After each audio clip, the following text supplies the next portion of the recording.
I can't meditate with the fire out. Seems I have to light it first.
I can't meditate with the fire out. Seems I have to light it first.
I can't meditate with the fire out.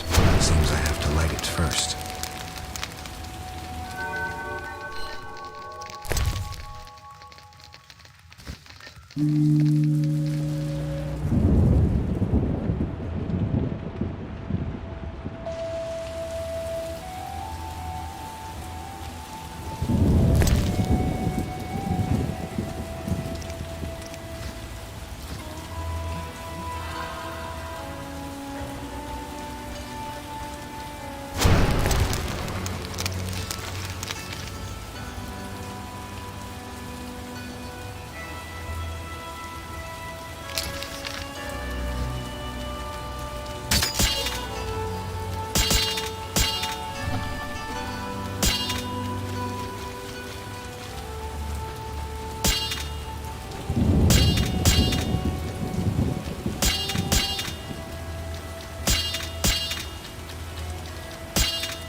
Master Dandelion, you promised us a ballad.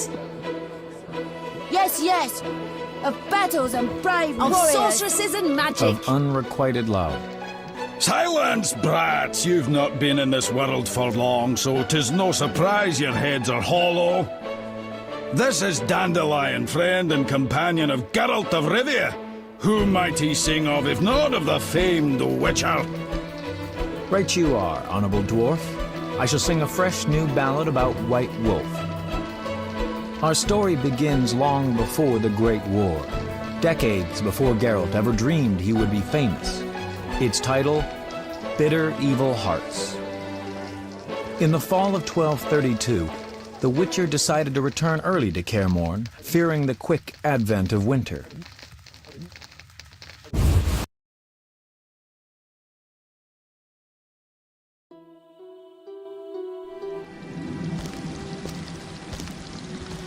The Witcher was angry.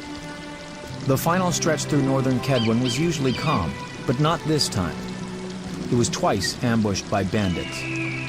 Then one night, wolves attacked and killed his horse. He had grown accustomed to the kindly gray mare he had traditionally christened Roach. To make matters worse, at the foot of Kaer Morhen, he encountered a camp. Like all Witchers, he believed the fingers of one hand would suffice to count the people who knew the way to the Witcher's fortress. Visitors were a sign of trouble.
Perhaps we should return to Cairngorm. I have no desire to perish in this wilderness forsaken by the gods.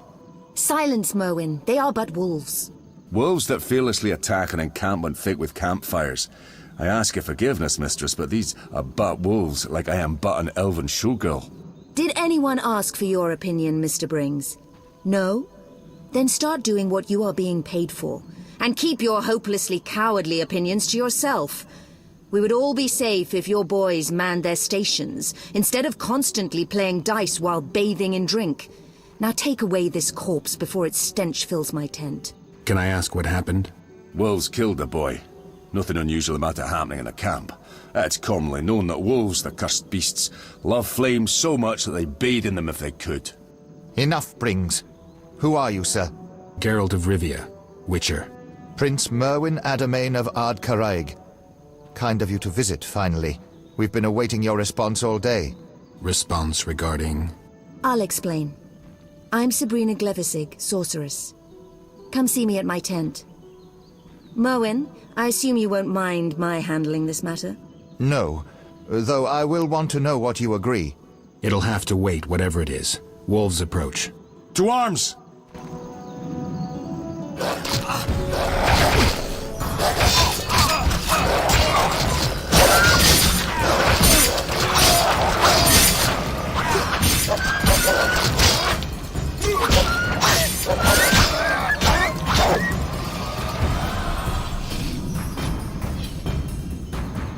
I'm out here in the rain, wolves to deal with. Bloody wolves.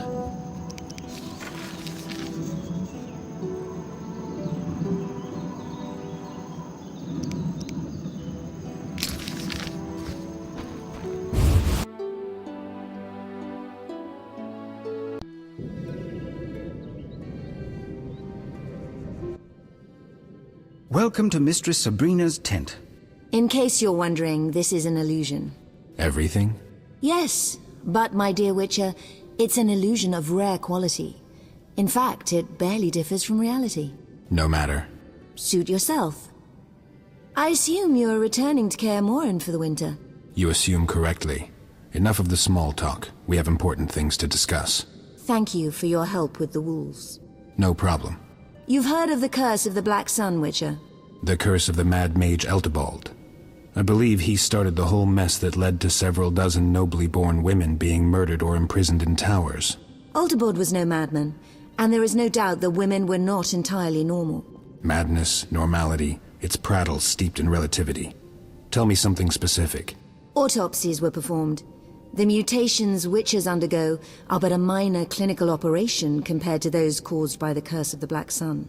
The skulls and spines of these girls contained red sponge of some kind. Their internal organs were in disarray, some missing altogether. Everything covered in moving cilia and pink and blue meat scraps. What say you to that? Nothing. I've seen humans with eagle talons instead of hands, with wolf fangs and eyes, people with additional joints. All products of mages fumbling with magic. It's no proof of a curse. We digress. Why are you here? A girl affected by the Curse of the Black Sun is inside Kaer Morhen. Princess Deirdre Adamain, elder sister of Merwin. What do I have to do with this? Don't play the fool. That girl is a serious threat to you. Surrender her to me and no one will get hurt. I'll think about it.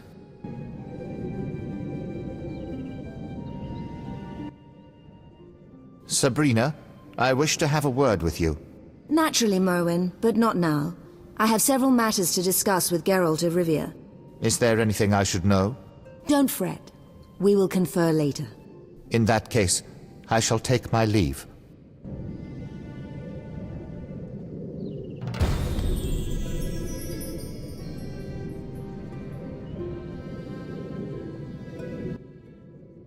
Go and speak with the witches.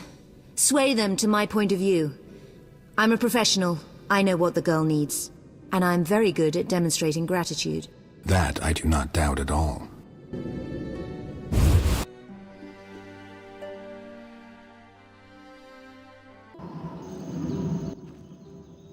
I see you have spoken to Miss Sabrina. However, I lead this expedition. Remember that. I will. Are you able to read? I am. Then read this scroll. To my barons, vassals, and all free subjects. Go on, go on. Let it be known far, wide, and by all, that I hereby declare Merwin of Caingorn to be our loyal and trusted servant, and to be loved by us, thus rendering all who cause him grief liable to incur our royal wrath. Henselt, King of Kedwen. Good enough. Understood? Indeed, though grief is spelled differently. I see you are quick. So you accept that if the witches wish to travel freely and unmolested about Kedwen, they should not cause me grief, no matter how the term is spelt. You don't seem like anyone's causing you grief. Not yet, no. But that may change, and my patience has its limits. I wanted to ask you something. May I ask what brings you to Kaer Morhen, sir? My sister, Deirdre. She is my elder, and in Kedwen, the eldest offspring inherits all titles and estates, no matter the gender. My father, Prince of Cairngorm, may he rest in peace, passed on 2 weeks ago, a victim of syphilis. So Deirdre is now Princess of Caingorn? She would be, if not for the curse that holds her. Anyone aspiring to the throne of Cairngorm must fulfill 2 additional conditions. Cairngorm is a vassal state of Kedwen. For decades, the princes of the north have bowed before the throne at Ard Caraig, a throne currently occupied by King Henselt, who has made his opinion on the issue of cursed princesses very clear. I think I get it. And the second condition? Do you know Cairngorm's history, Witcher? Not well. We have this custom whereby any aspiring ruler, prior to assuming the throne, must spend a day amongst the duchy's simple folk, execute a series of menial tasks, and pray in the Temple of Freya in the evening. Sounds reasonable. The problem is my sister has displeased the simple folk in the past, and though she most probably could bribe a few prominents, the priestesses of Freya will never accept her. Because she is cursed, supposedly. Because she has killed too many, even for a princess. Her victims include the priestess Isildura. Truthfully, the old hag was nearing the end of her days, but that changes little. Is it certain that Deirdre caused her death? Beyond any doubt. When Miss Sabrina decided to perform a magic ritual that was to lift the curse from my sister, Deirdre went mad. Then a huge wolf emerged from behind a house, and before it could be stopped, it shredded and the old priestess's spirit arose and said, I was killed by Deirdre Ademain, who was born beneath the Black Sun. Sabrina cast a spell, you say? I believe necromancy was banned.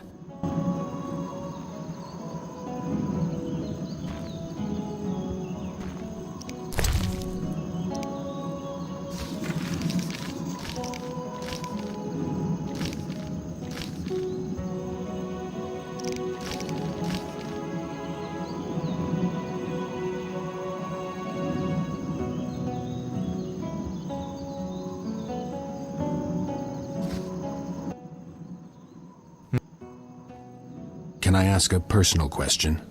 You may. What's your connection to Sabrina Glevissig? Mutual respect. That's evident enough. Can I ask a You. What do you think of Deirdre? I'm talking about the curse, of course. My information is limited. When we were children, several charlatans appeared. They counseled my father, examined Deirdre, told fortunes and calculated horoscopes. They brewed mysterious concoctions. Nonsense, all of it.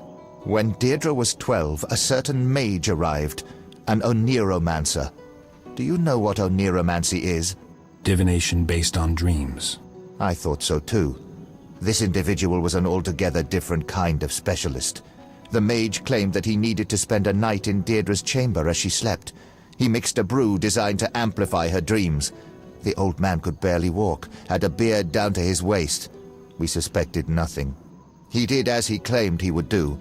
By morning he was gone. Several valuable items had disappeared from Deirdre's chamber, including her favorite mother-of-pearl comb. Only the laundresses in the outskirts saw him, claiming that he had fled as if chased by demons. So he deceived you and robbed her. Did the prince order a pursuit? Of course he did, but too late. The morning after that tragic night, Deirdre claimed the mage had raped her. My father refused to believe her. The cheat was an old man, as I said, and the bed linens betrayed nothing. Deirdre fled the castle, assisted by a young stable boy, an excessively broad-shouldered oaf. My father sent out a search party, yet Deirdre had disappeared without a trace. A week later, the party found the old mage's corpse. He had been tortured. Someone had cut off his... I can do without the details. In any case, he was a thief. He could have angered many. You're right, of course. Yet folk inhabiting the area where he was found claim to have seen a young girl and boy ride through on large wolves. Wolf-riding children only appear in fairy tales. You can't tell me that a 12-year-old girl and idiot stable boy managed to evade a search party, find the cheat, and... I'm suggesting nothing, merely recounting facts. Some time passed and Deirdre returned to the castle. From then on, my father ordered the dogs set upon any mages that approached, assuming that any true sorcerer would surely manage to avoid a few bear-hunting hounds. And then Miss Sabrina appeared. Take care.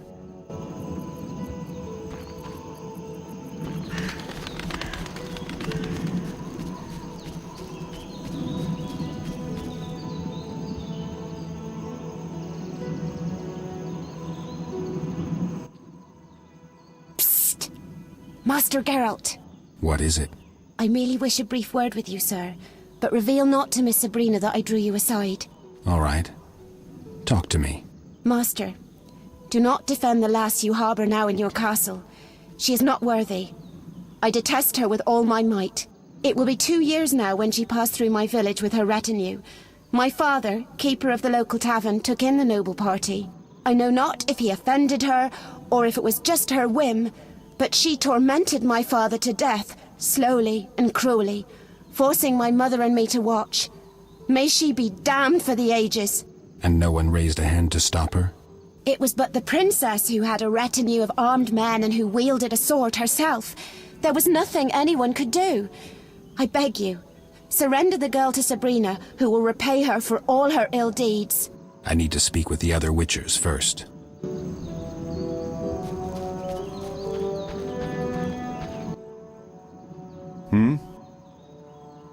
Have a minute? I wanted to talk.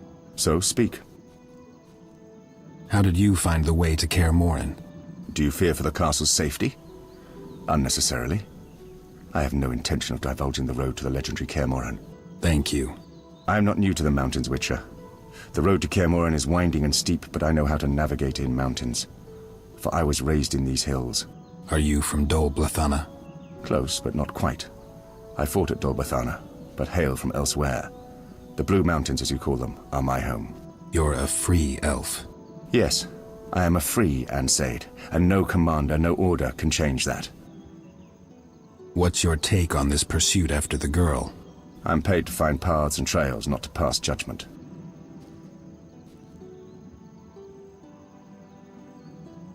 So answer like a hunter. Is what they say true? Is she a monster? I shall answer like an Ansaid. Evil can assume many forms, even those pleasing to the eye. I have long followed the girl's trail and seen many signs of murder, seen those cruelly maimed and rendered living dead. But you tell me, the corpses and blood, are they any different from what normal humans create?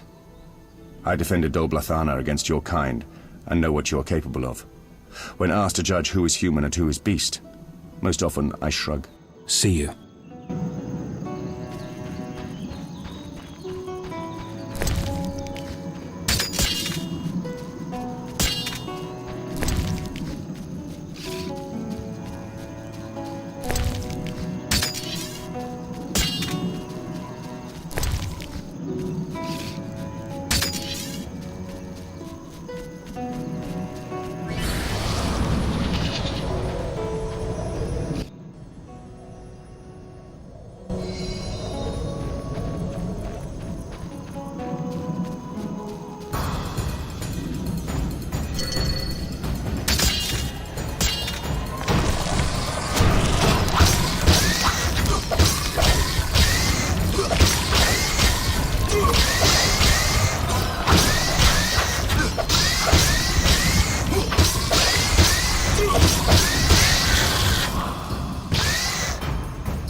Hey, Wolf.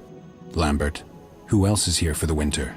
Vesemir and Eskel, and, well, we have guests. I know. I've been to their camp. What are you doing here? Making sure they stay out of Kaer Morhen. Our guests tried to enter Kaer Morhen? Some pompous ass showed up with an escort of dwarf mercenaries. Obviously, I couldn't let them pass.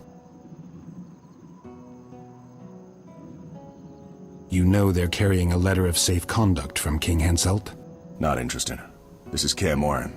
Royal edicts mean nothing here. I hope that's not how you put it to him. Didn't have a chance to. The Archospores sprouted first. Quite a few seem to have planted roots over the summer. I always thought they grew on the graves of the murdered. Some bad wind must have carried the spores to the valley. It's full of them now. In any case, the dwarves evacuated the nobleman as soon as the plants appeared. It's been quiet since then.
Thanks, Wolf.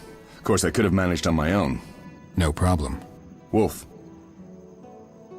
They say there's a girl inside the fortress. Yeah, Eskel's doing. I think you should talk to him. How exactly is Eskel involved? Deirdre claims destiny has bound her to Eskel. Instead of figuring things out with her, Eskel's gone to clear the nearby mine of monsters. Where's Vesemir? In the lower courtyard with the girl. See you later.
With the fire out. Seems I have to light it first.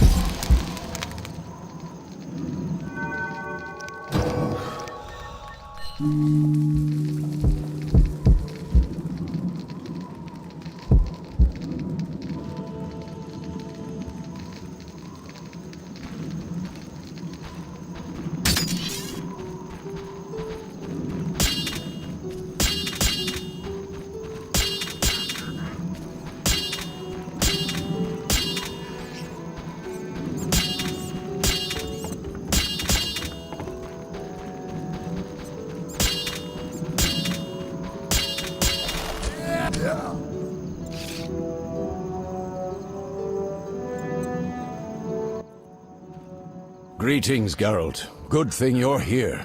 Greetings. How is the path? Tolerable. Nothing groundbreaking. What is going on here, Vesemir? We've got a bit of a problem. The Princess of Caingorn arrived 2 days ago, claiming her envious brother and an evil sorceress were pursuing her. She's asked for our protection. She's got her castles all wrong. No knights in shining armor here. She was in bad shape, hungry, cold. We didn't have the heart to drive her off. And Eskel was acting strange. Before the girl fell asleep, she said one more thing, that one cannot flee one's fate. Later, Eskel told me a story. Some 20 years ago, he saved the Prince of Caingorn's life. He cited the law of surprise, and as they say, destiny proved fortunate. Unbeknownst to the prince, his wife was with child. I'm not sure that was entirely fortunate. So you've heard of the curse. In any case, on a day when the sky was dark as night at high noon, the princess gave birth to a girl. As far as I know, Eskel never returned to claim the child promised him by the prince. For some reason, ever since then, he's always taken the long way around Caingorn.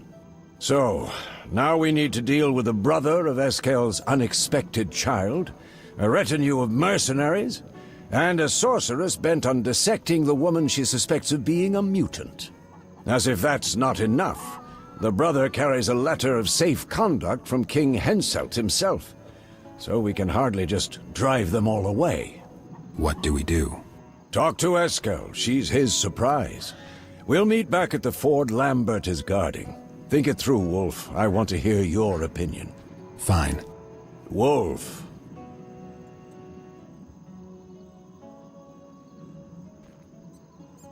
Tell me about the girl. She seems a bit strange, though I wouldn't call her a monster. Strange how?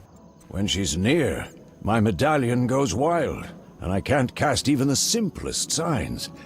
I can't explain it.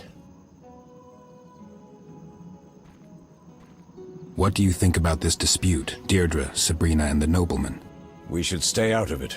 Geralt, we protect humans from monsters. That's our vocation. Meddling in human affairs only brings trouble. Do you mean the letter bearing King Henselt's seal? Exactly. We can't afford to provoke the king. This could get sticky. I get your point. I'll see if I can learn some more. Wolf. I need to look around.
Greetings, Geralt.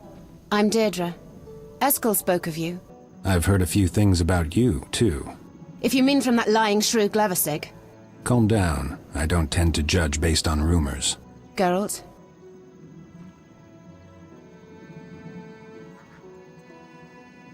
Your wolf's eyes are glazed over with hunger. They're starved. Because of that bitch Sabrina, I cannot venture beyond the fortress walls.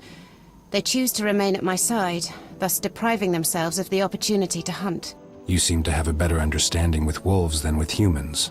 I raised them from when they were cubs. In a sense, they are my only friends.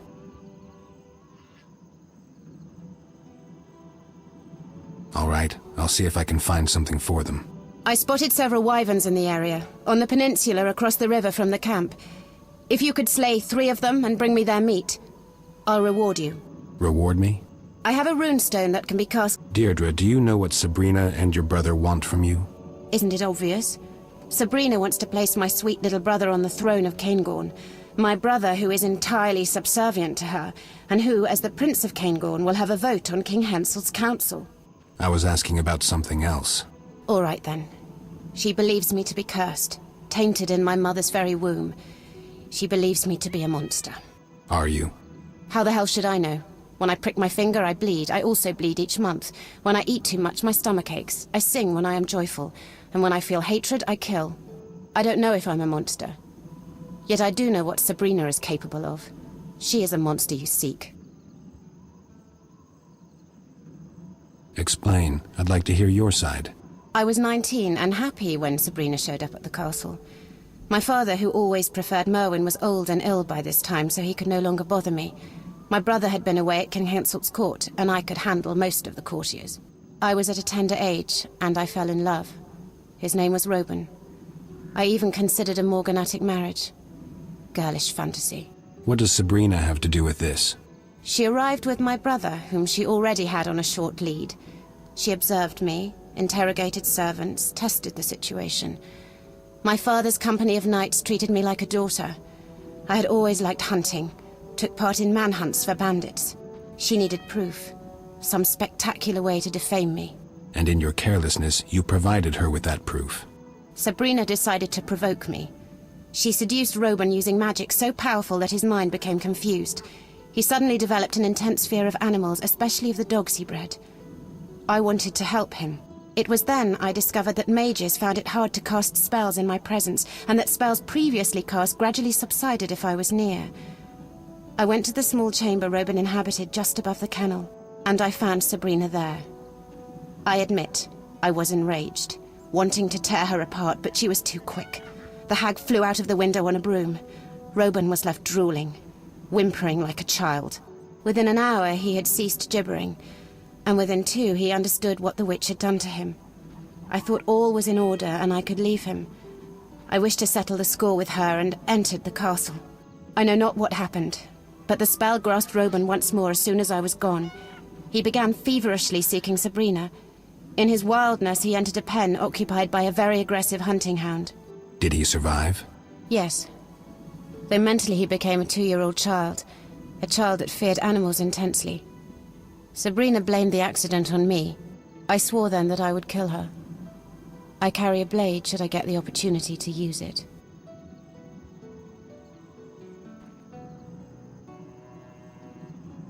How did you find Kaer Morhen? I always know where Eskel is. I merely need to think about him. What do you want from Eskel? You can be disarmingly kind. Just answer the question. I want him to stop fleeing his destiny. And become Prince of Caingorn? Are you feeling all right, Deirdre? Eskel is a witcher. What of it? It seems you don't know how childish your witch's mores sound. I constantly hear things like, we're witches have no feelings and so on. You don't fool me. You have feelings, emotions, you're like all people except faster. I cannot fathom why you strive so hard to hide that. It's rarely wise to fight a legend. Sometimes you have to make do with it. Perhaps. But I'm not deceived. I'll be going.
Geralt?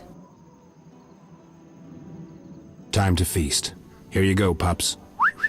They won't accept anything from you. I'll feed them myself. Diablo!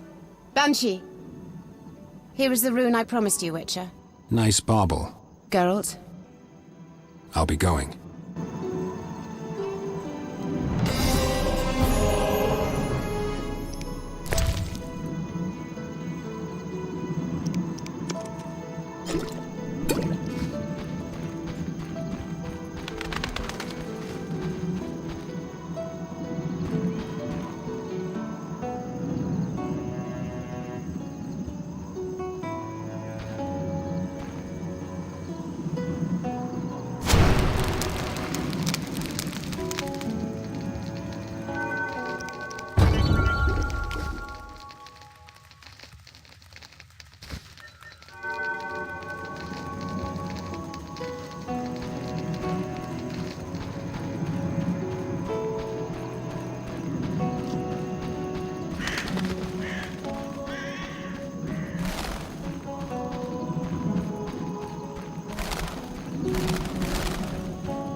Hey, Geralt. Eskel, I wanted to talk about Deirdre. Fine, but we should tend to the Kikimors first. We need to destroy their cocoons. The Ard is best for that. It's dark inside, so down a dose of cat. Let's go.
First chamber is clear. Let's go deeper. Care to tell me something about Deirdre? It was about 20 years ago. I rescued Deirdre's father from a gang of Bobalaks. I must have heard too many of Vesemir's stories about the eternal law of surprise. We've all heard too many of those. The prince, spattered with Bobalak blood, looked at me and said, "You saved my life, Witcher. As I am your debtor, say what you wish in return." All I could think of was the famous line, "You will give me what you know not that you have." I shall return to Caingorn 6 years from now to see if destiny acted in my favor. I never went back to Caingorn. Then rumors started circulating about the curse of the Black Sun. There was confusion, but that's another story. We have Kikimors to tend to. All right, but I'll have a few more questions.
One chamber left.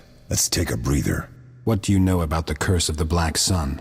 I did take an interest in it, and even bribed a certain wizard to let me look at documents drafted for the Council of Mages. I took some notes. It seems the mages screwed up as usual. Sabrina Glefisig was chosen to examine the Princess of Caingorn. It was hatred at first sight. Something about a guy. Women. It only got worse. Sabrina concluded she had enough proof to consider Deirdre a cursed mutant and to subject her to real studies. As I'm sure you've guessed, Deirdre had no intention of being examined, not least because she was a princess. She persuaded several of the prince's warriors to get rid of Sabrina. All hell broke loose at the castle in Cairngorm. Many died, and there was some priestess among the corpses. What did the priestess have to do with anything? Nothing. From what I know, she landed in the wrong place at the wrong time. After it was all over, Deirdre fled the castle. And the pursuit continues to this day. Exactly. I'll give you my notes on the curse when we're done with the Kikimores. Let's get to work.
Done deal.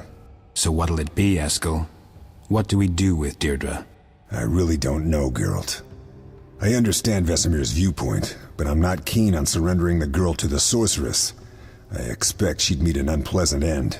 You have to make this decision on your own. I know, though at this point the matter concerns you as well. It concerns all the Witchers. Fine, we'll consider it. Give me the notes and let's get out of here.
Let's go.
We've all I know.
What do you... It's when... You don't... As I... What did the... No. And...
So what'll you have fun?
We shouldn't decide.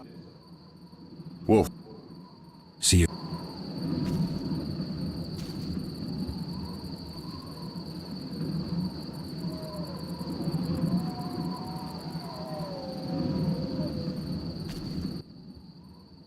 Wolf. I think it's time we decided. We need to figure out what to do with Deirdre and her brother. Eskel wants everyone to say their piece. This concerns our safety and Kaer Morhen. A mistake could cost us dearly. I need to learn some more about this.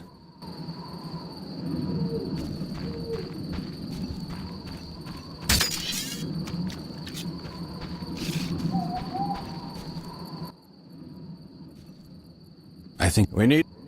Let's do this. I'll start.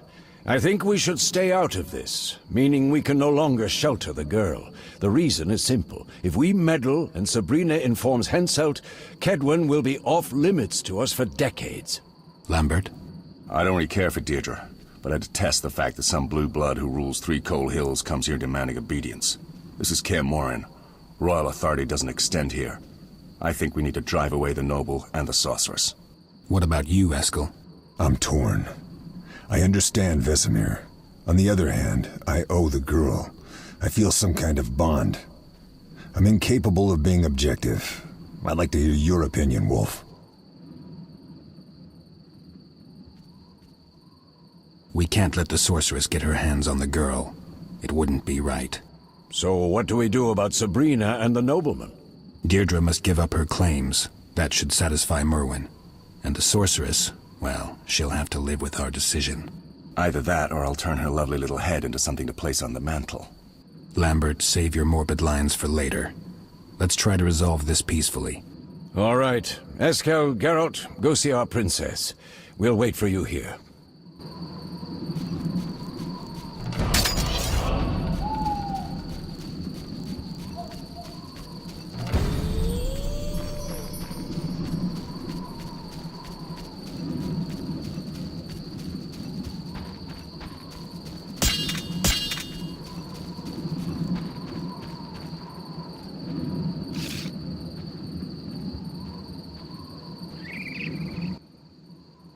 Geralt? We've decided to help you. Thank you. That means a lot to me. We need to settle things with your brother. You have to go to the camp with us and tell him that you relinquish your claims to the throne and estate. Thus stripping Sabrina of support. A high price, but I see no other choice. That's settled then. I'm glad, Deirdre, really.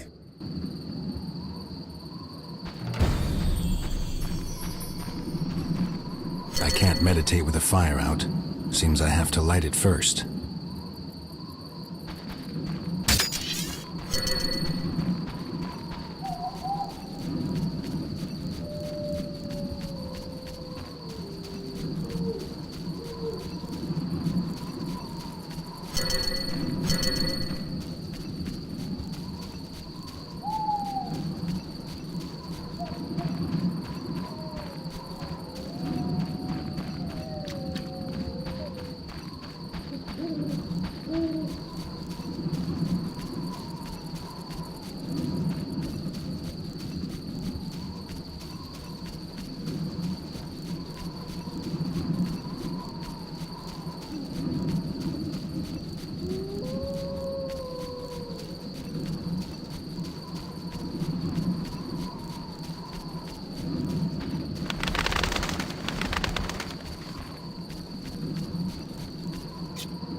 To what do we owe this procession?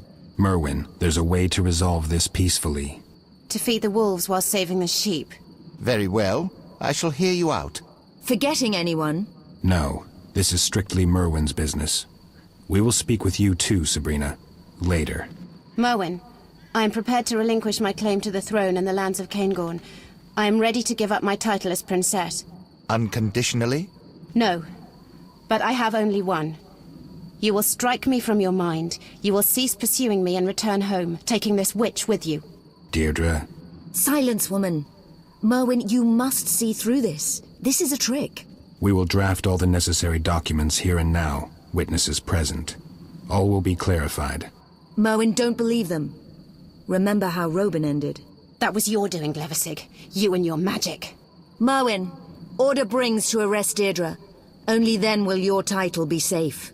Without that, you will live in fear, always. I shall kill you, witch.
You had it coming, brother. Instead of a prince, you'll be a dead man.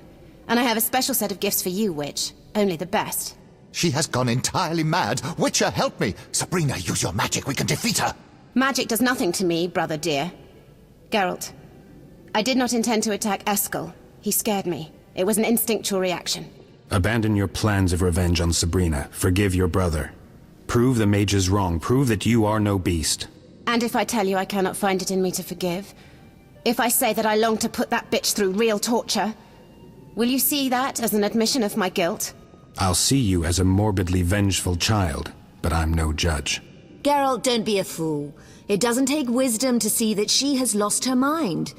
It must be the progressing mutation. You're only guessing. Witcher, I should remind you of the letter from King Henselt himself. If anything happens to me, King Henselt will have you all eliminated. You're like children. Since you want me to decide, I will.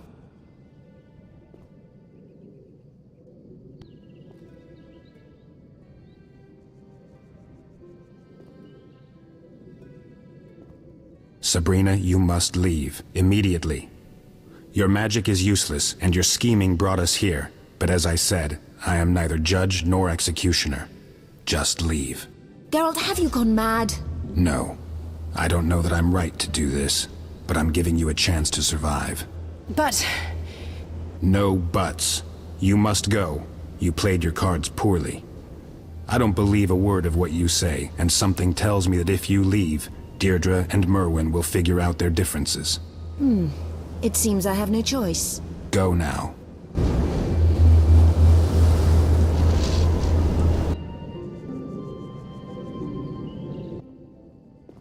I'll get her someday. I doubt it. One last piece of advice. If you value your life, you'll settle things with your brother, return to Caingorn, and not so much as stick your nose out of your castle for several months, perhaps years. Easily said. Merwin, can you forgive me? I will relinquish my title. I never craved power, but I need your support. I cannot do this alone. As the Witcher demonstrated, we have much to learn. I was a fool to listen to Sabrina's counsel. I forgive you, Deirdre, and ask you to forgive me. I'll be going. Eskel's unexpected child, Princess Deirdre Adamain, born in Destiny's shadow. She could have changed her own fate, abandoned vengeance in favor of forgiveness, demonstrated kindness and humanity. The mercenaries were massacred in the fight at the camp. Was it worth it? Was the death of Merton Brings and his mercenaries truly the lesser evil? No one can know that. In any case, Merwin and Deirdre ruled jointly, leading Caingorn during the best time in its history. Several years later, a large crow arrived at Kaer Morhen, carrying a letter bearing the seal of the Princess of Caingorn. Eskel threw it into the fire without reading it, and we never spoke of Deirdre Adamain again.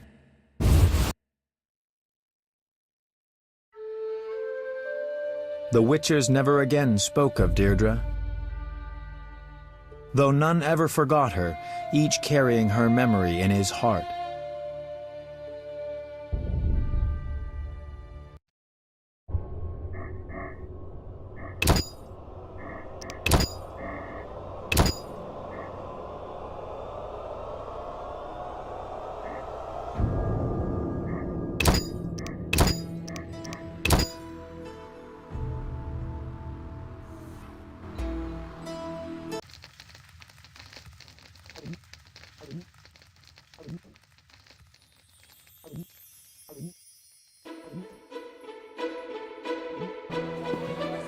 What happened later? Another story, Master Dandelion. Please, tell us more of the Witcher. Of his return to the Witcher's fortress at the world's end where his brethren awaited. Sing on, dear minstrel. Why don't one of you fetch a tankard full of mead for our bard, something to soothe his throat? For 'tis Dandelion whose ballads all go straight for the heart. Stop chattering like sparrows, still yourselves and listen. This evening I'll recount a tale none before have ever heard. Yours truly had his part. One might say I played a key role. Our tale takes us to Vizima, 1 year after the Witcher's famed taming of the Striga. A certain alderman, an enemy of poetry and a stranger to all concepts of love, I might add, had me cast in jail and insisted I be hanged. You see, his wife, a captivating, considerably younger creature, had succumbed to my charm. In my hour of need, as I rotted in my cell, who should appear, if not the Witcher Geralt himself?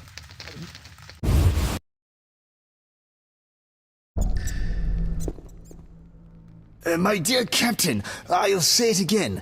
This bloated minstrel should pay with his head for harming my little blossom. Gentlemen, I haven't the faintest notion what this is about. I am Master Dandelion, the most esteemed poet in this land, and I insist I am completely innocent. Shut up, Dandelion.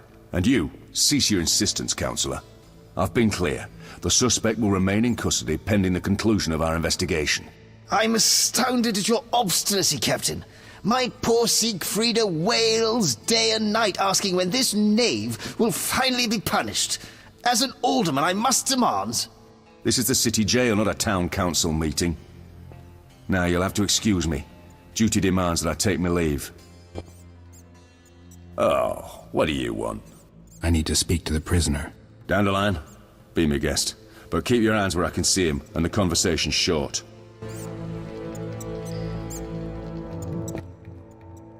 Geralt, am I ever glad to see you. How did you find me? News travels fast. What did you do this time? I mean, people don't get arrested for busking. The accusations are pure slander. I don't doubt that. Of all the men who have ever been in here, not one has been guilty. Just once you could give me the benefit of the doubt? I admit I spent a few positively enchanting hours with that airy spirit. And the alderman walked in to see. Well, I still had my cap on. But I ask you, where's the crime?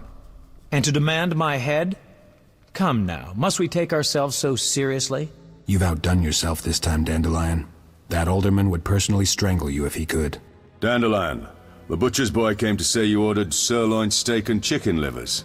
My dear Captain, please don't tell me you thought prison gruel would satisfy me. Don't overdo it, Dandelion. This was not our deal. That 2,000 orens guarantees you won't hang too quickly. I don't remember talking about luxury accommodations. These guards have not an ounce of imagination.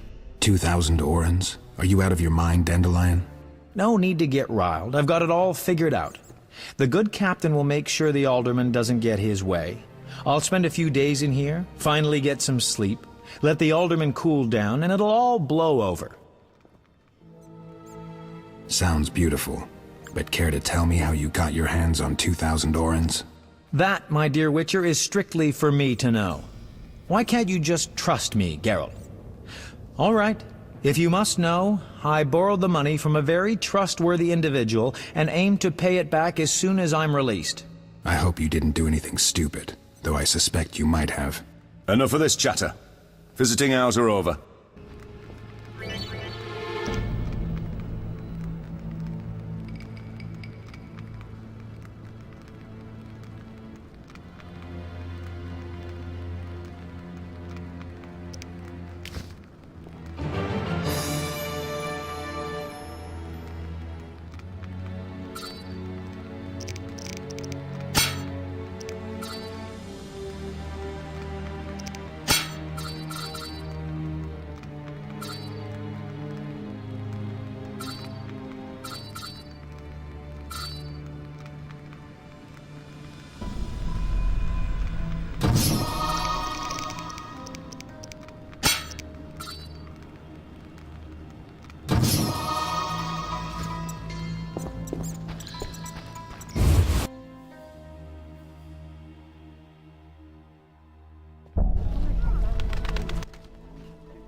Are you Geralt of Rivia the Witcher? What do you want? Mr. Glover wants to see you soon as possible. I'd advise you to comply if you want to help your friend Dandelion avoid some serious trouble. Mr. Blubber? Been away from Vizima for a while, I see. Mr. Glover rules the town. When he tells you to jump, make sure to ask how high. Understand? What have you done now, Dandelion? All right, let's go see this Glover.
Well, well, so the Witcher deigns to come and see me after all. Your man stopped me in the street. I wonder, what are the chances of surviving a fight against two ravenous wyverns? Depends who's fighting. Someone not entirely familiar with a sword, an artist, let's say a minstrel. So how much does Dandelion owe you? An even 2,000, and I know he aims to flee the city the moment they release him from jail. He foolishly believes he can outsmart Mr. Glover. My men have asked around. We know he's broke as a newborn beggar. To make matters worse, none in this city are willing to lend to him. I've no gripe with you, Witcher, but frankly, you may be his only chance. So, what'll it be? If Dandelion doesn't pay his debt, I will. More reasonable than I thought. Get the coin, quick, plain and simple. I hate to pressure you, but the city jail can be a depressing place. Heard a prisoner recently hung himself by his own bootlaces. It needn't get that depressing for Dandelion. You have a deal. I'll pay his debt. Call it a side effect of having friends.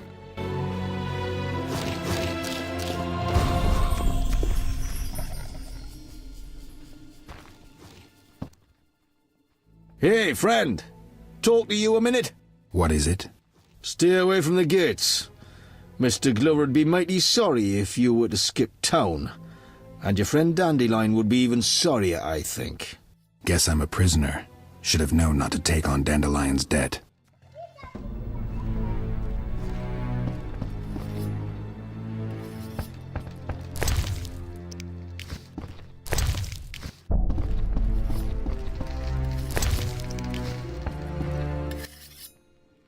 I told you once already. You'll be allowed to go wherever your heart leads once Glover says you're even, and only then. Yeah, you did say that.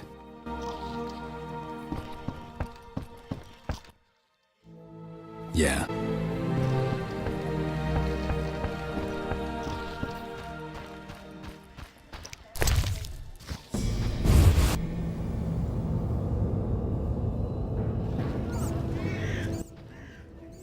You look like a bird just shit in your soup. Conversation not go as planned. Not the nicest man I've met, no. Gun Hargus, leader of the Band of Brethren. Me and my friends, well, Glover's no friend of ours. In truth, we're irked the twerp thinks he rules these streets. Geralt of Rivia, Witcher. Got an offer for me? Indeed. We heard of your troubles. Well, yours and that likeable scoundrel Dandelion's, and we'd like to help. News travels fast around here. To what do I owe this unexpected kindness? Let's say we wouldn't mind seeing Glover humbled. We, as the Band of Brethren, hold something of value, a treasure we're willing to entrust to you, should you prove worthy of our trust. Well, it sounds a bit complicated, but I'm in no position to turn you down. How do I prove myself worthy? You need to visit us each in turn. You'll find Grifferin and Gruzel at the tavern, while Navik should be loitering by the cemetery gate. Once you've finished with them, come see me at my smithy. I too will want to test the metal from which you were forged. This treasure sounds mysterious. The Band of Brethren once were 5. The 4 you know of and Kuna. Toward the end of the war we were down and broke, and to be blunt we started ambushing all manner of merchants, mercilessly stripping them of their lot. During one such attack we robbed a peddler of a strange stone. Kuna, who knew a thing or two, claimed it was magic. He chanted a bit and produced a glowing portal. He believed that we'd find an elven treasure on the other side. The Long-Ear supposedly concealed their valuables in nooks accessed only through portals. Driven by belief, bravery, and probably a bit of greed, Kuna stepped through and never came back. And you want me to have this stone? Sounds more dangerous than enticing.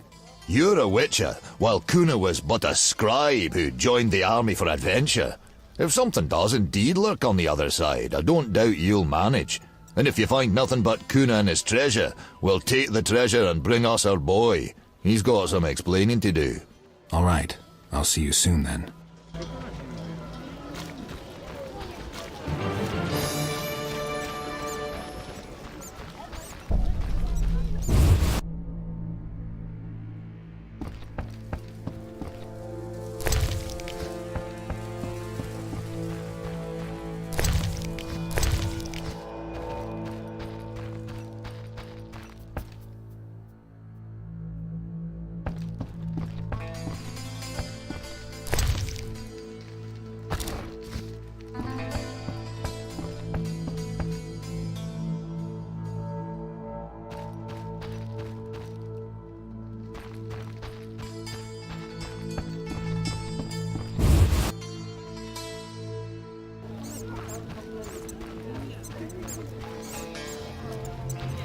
Why stare? Never seen a Rivian rough. You think, just because I'm Rivian, hands to yourself.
Hello, stranger. Anyone ever say you have an intriguing smile? Funny, I thought I never smiled. Care to sit down to a game of dice poker with me? I must warn you I play for keeps, even against beauties like you. What'll it be, handsome? You look worried. Something bothering you? My dear friend claims anyone would be happy to be in my position, but I'm unable to rejoice as long as this bad feeling persists. Some say you should trust your feelings. I suppose they're right. I've never been disappointed when I've followed my intuition. Care to tell me what happened? I'm a witcher. Maybe I can help. Truly? I can't believe my luck. You see, several days ago, I won an old house. At first I was overjoyed. That is, until I had a strange dream. They say the house is haunted, and I feel it will bring me ill luck. I know it all sounds ridiculous, but on another occasion I won a man's wife. Some guy bet his wife? Bold. The mayor, actually.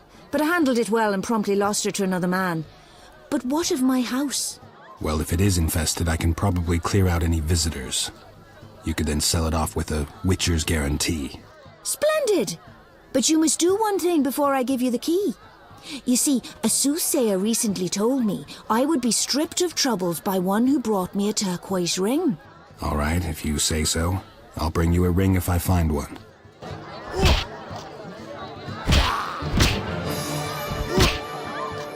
Should I knock someone?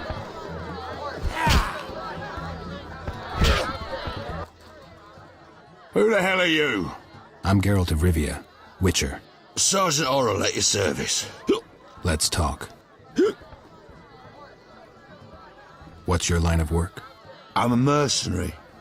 We make sure those shit-eaters don't come crawling out of the sewers. They've multiplied recently. Right. And let me tell you, friend, it all began with that shipment of rotten cabbage.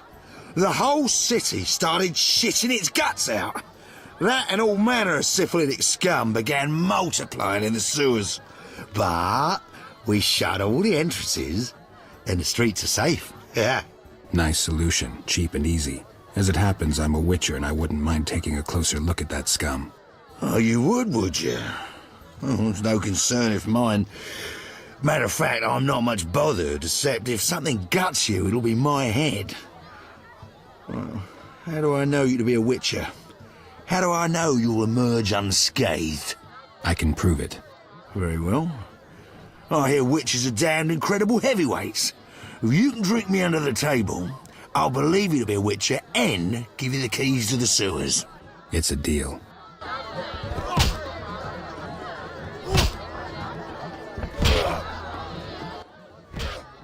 Evening. Take. You looking at? Damn, you got an ugly face. You look in the mirror lately? Are you being smart with me? Come here and I'll beat that flapping mouth of yours to a pulp. Your friend Gunn sent me. Should have said so from the start. Bare fist boxing's our game. Takes 75 orens to enter. I'm not in the mood.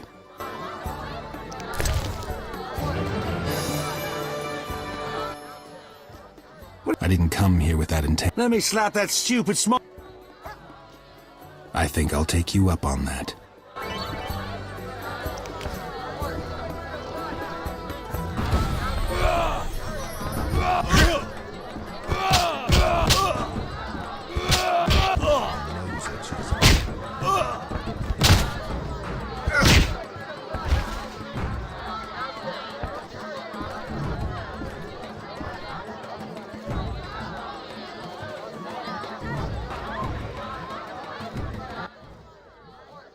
Don't worry, you look nice. Here's your coin, now leave...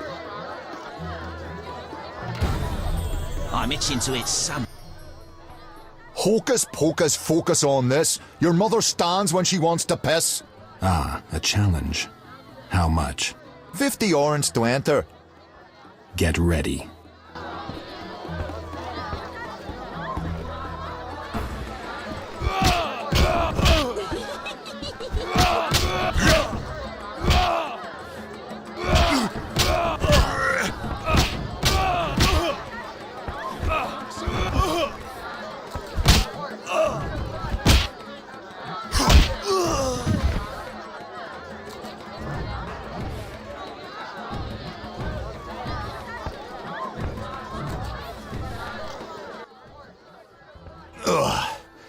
You're no stranger to fighting.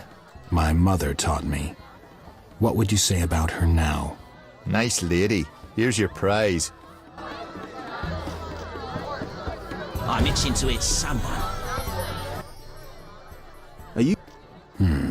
Actually, I'd be happy to show you how it's done.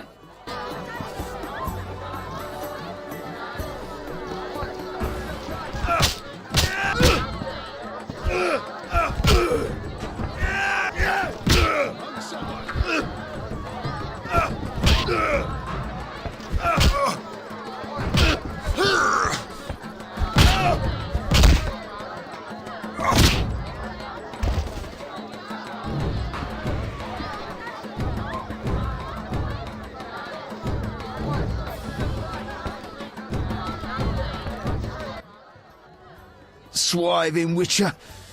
You got some quick hands there. Work on that right hook. Take your coin and shove off. I hate this day. Down and out. Make sure to tell Gunn I won, your trust. Yeah, all right. You're a decent boxer, Witcher. You know, after a good fight, buttermilk helps alleviate the head pain. I landed a few there. Better have some.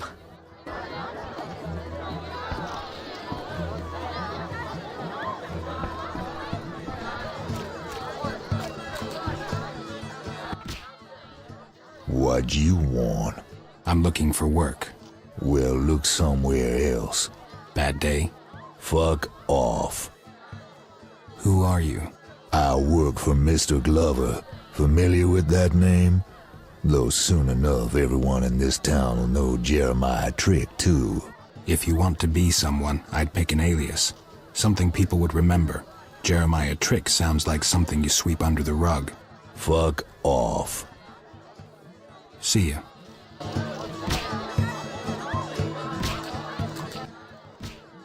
Hello. Fancy a meal? Or have you another reason for coming? What other reason? There's a comfortable bed out back. What'll it be?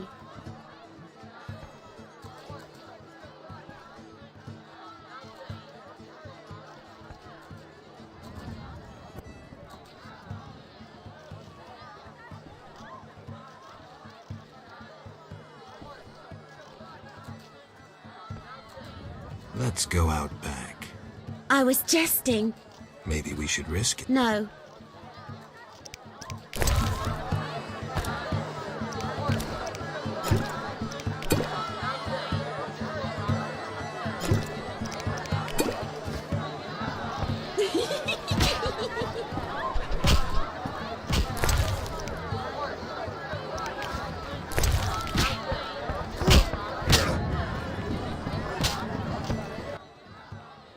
So you fighting? Not too shabby. I try my best. This fighting goes on at the city jail nights. You should drop in. Illegal fights? Sounds interesting. Yes? Gunn sent me. So he decided to track you down after all. Mighty happy about that, Witcher, believe you me. Glover is one son of a bitch who deserves to have his ears boxed, and that's always easier in a group. Yeah, Gunn also mentioned some treasure. Right indeed. It just might be enough to pay off your friend's debt. But that's enough prattling. There's customs need to be observed. Customs? To gain the trust of the Band of Brethren, you have to defeat each of us in a duel. Bottles and tankards are my weapons of choice. So, last man standing. Yeah, and that's usually Grifferin.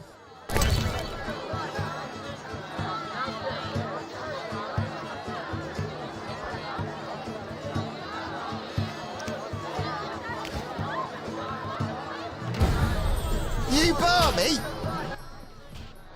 I'm looking for a place to stay. Wouldn't... You've come to the right place. I'll take a look around. Yes?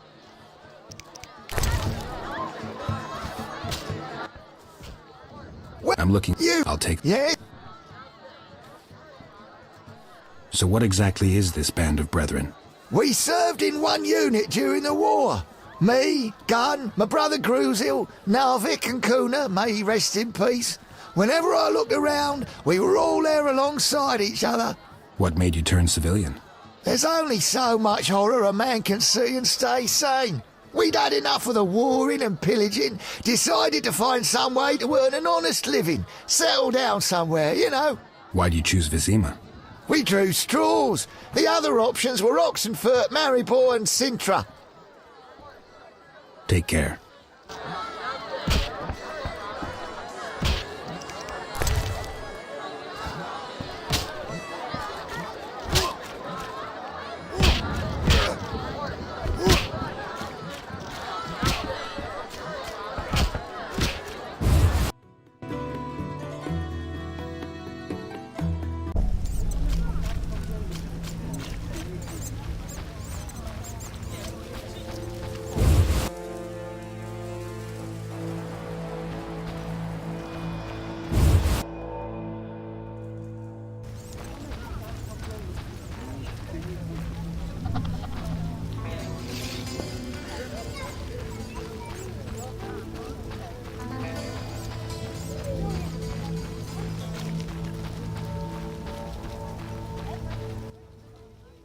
Stop thumping your feet.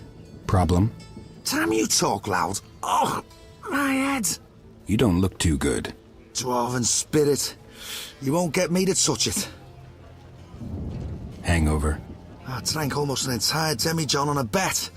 The damned innkeeper dared me. Oh, so I paid the 30 orens and passed out with just one shot left. Clever guy, that innkeeper. Yeah, charged me for cleaning too, as I couldn't hold it down. Oh, feels like a goat kicked me in the head. Oh, I'd give the world for a tankard of buttermilk. Hey, bring me some and I'll show you something. Whoa, not here, please.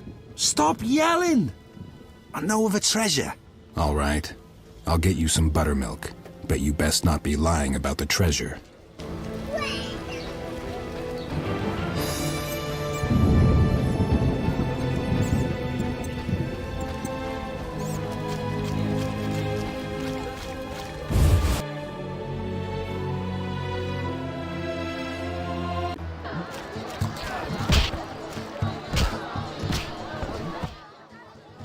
Mate, I was... Maybe. No.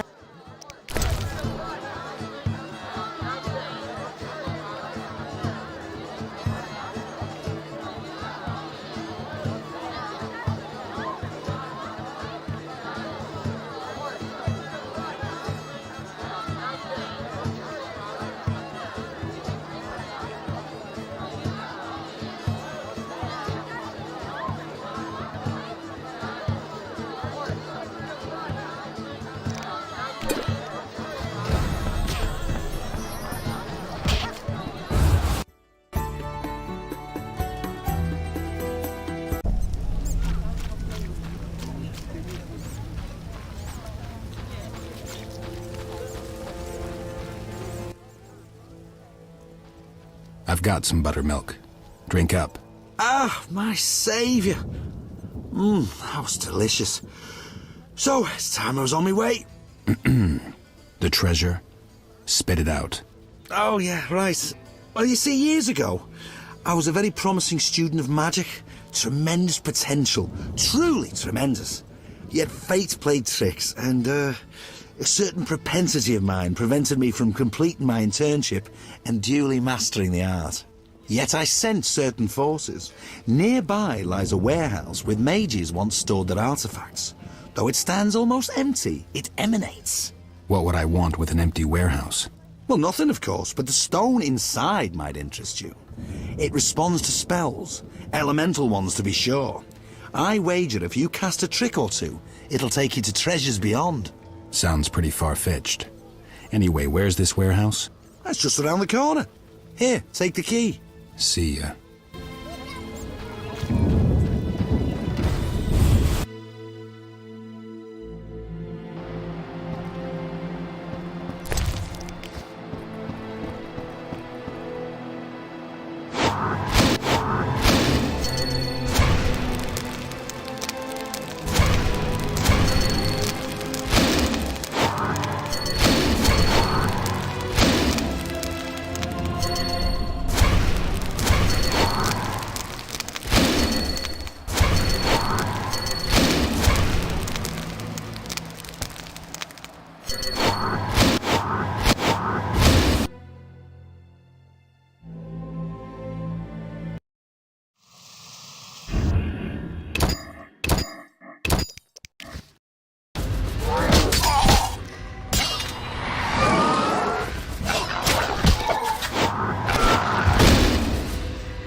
Boy, stare. Never seen a Rivian roof.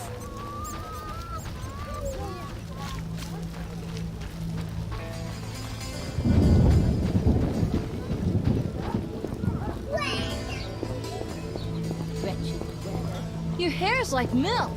How come?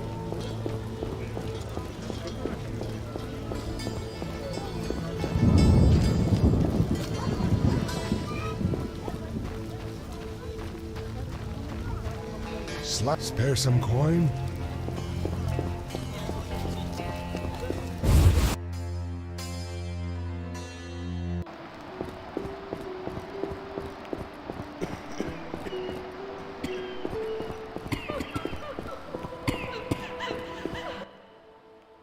Where did I put that Archangelica? Ah, greetings. Greetings. I'm Nurka, priestess of the Great Melitele. Geralt, Witcher. How can I help you? Got any work for a Witcher? I have employment for anyone who knows a bit about herbs. Witchers slay monsters. We leave the flower picking to others. Well, then we have nothing to discuss.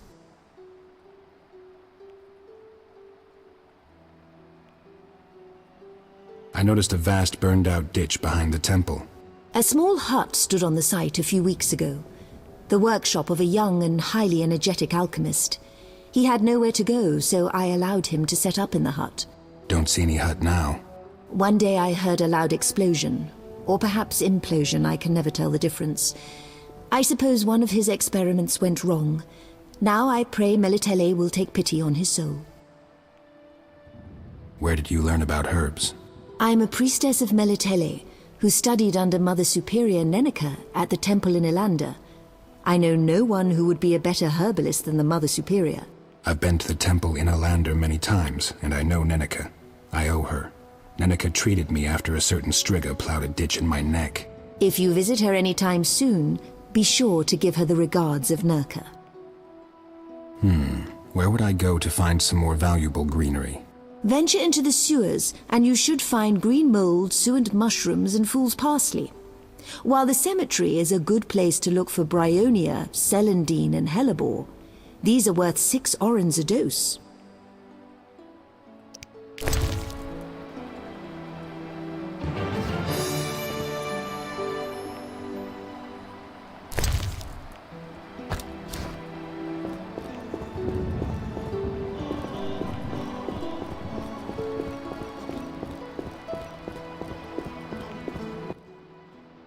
Have you come to pray to the Great Mother? I'm not very religious. Melatele loves all her children. That's nice. How can I help? Take.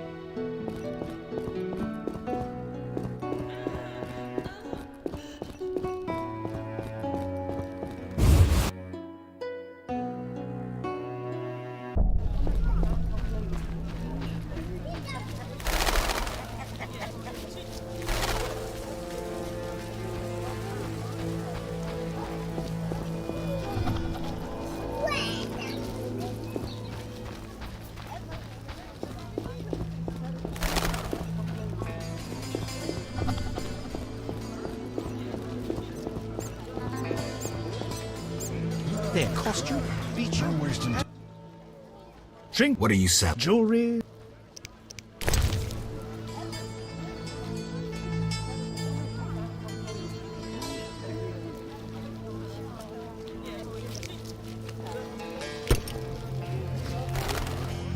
Damn it all. I'd rather be in Povis. Jewelry, gifts, trinkets, and...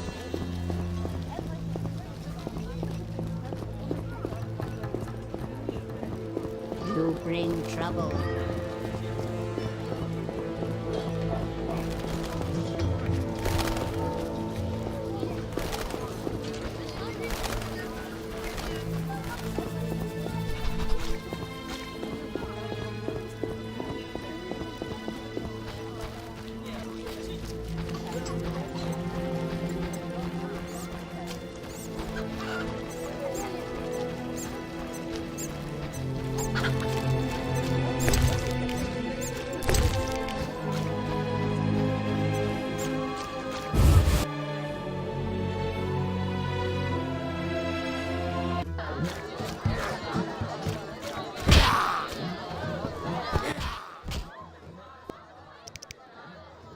Still interested in that turquoise ring?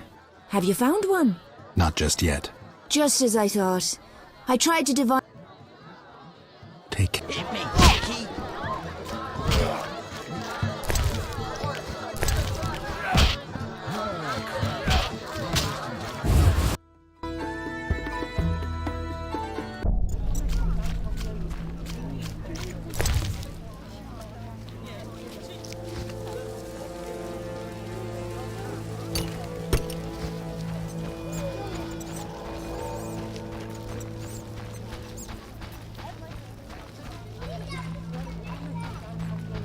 I'm not playing that.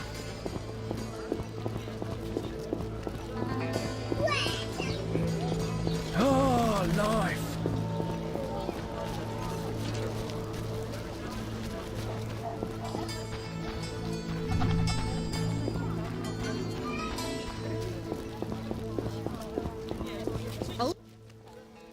If you... I'll be sure.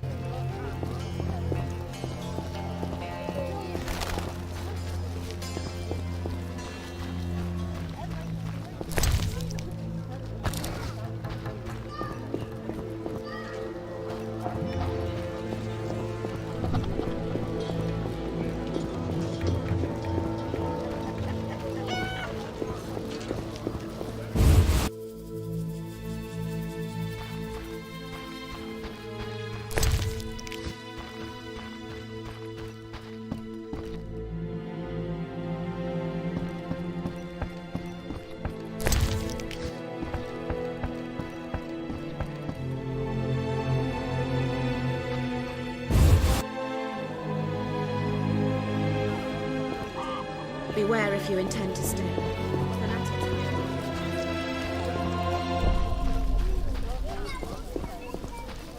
Elves and dwarves under one roof, it's terrible. The runts spread filth like pigs.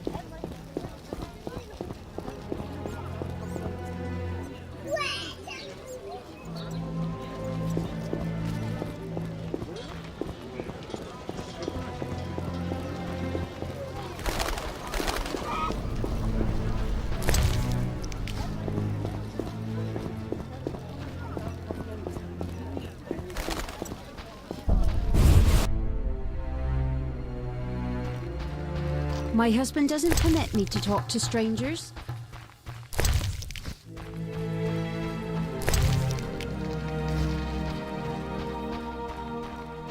How much love?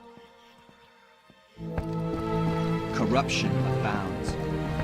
Where have law and justice gone?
I work too much.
I'm looking. I'll take. Yeah.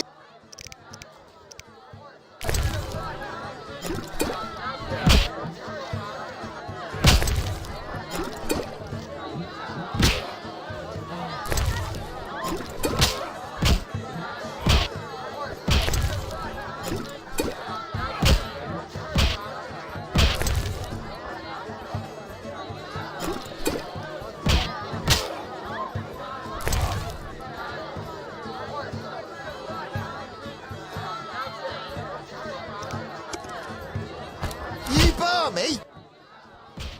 I'm looking. I'll take a look. Yes.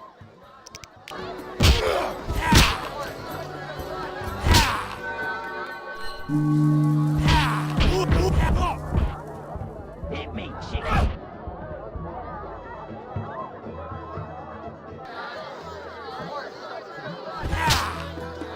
Oh, spit your face.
What's that?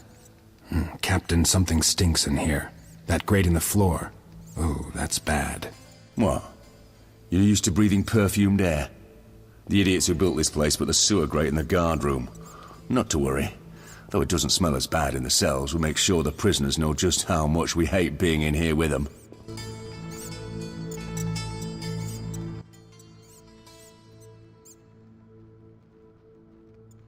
I heard some serious prize fighting goes on here. It just might, if you got the balls. I want to fight. Very well. To reach the final, you've got to beat Lizard and Wrymouth. You survive them, you go on to fight the Rivian, our current champ. Tell the Rivian to start warming up. Ready for Lizard? It's 75 Orens to enter. No need to put this off. I like that attitude. All right, in the cell you go.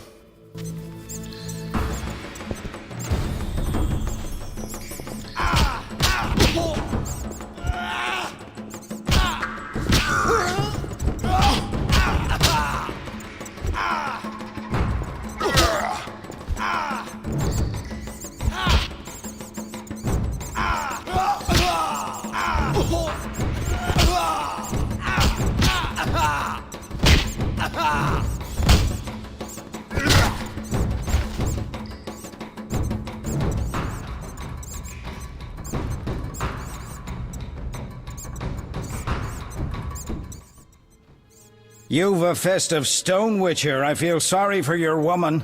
The fist is part of the job. I'm not in the habit of beating my woman. A woman unwhipped gives lots of lip. Go see Ralph to collect your reward. Congratulations. Your 150 Orens and the entrance fee. That was just a warm-up. Ready for Wrymouth? Takes 125 Orens to enter. Ready. Get in the cell.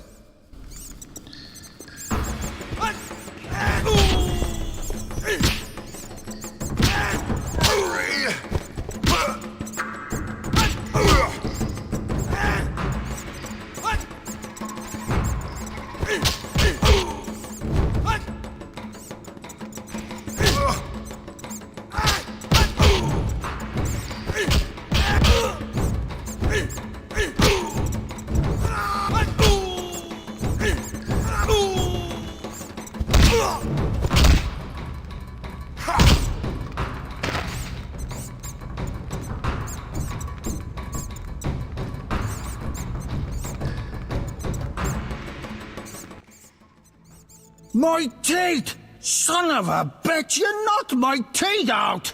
Cut the drama. They were rotten anyway. Fuck off! Fucking guard has your coin! Don't come round here no more! Nice fight. Your prize. 250 orens and the entrance fee. Great. Time for the Rivian. The Rivian has accepted your challenge. 225 orens and you buy yourself in. I'll be back later.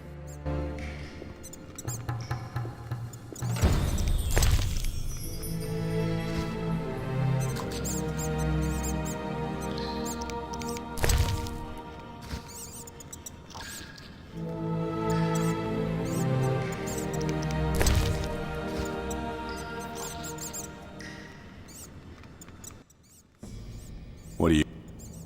I'm here to... The Rivian has... Bet on me, Captain. I'm in. The Rivian's pretty tough. I wouldn't be so sure if I were you.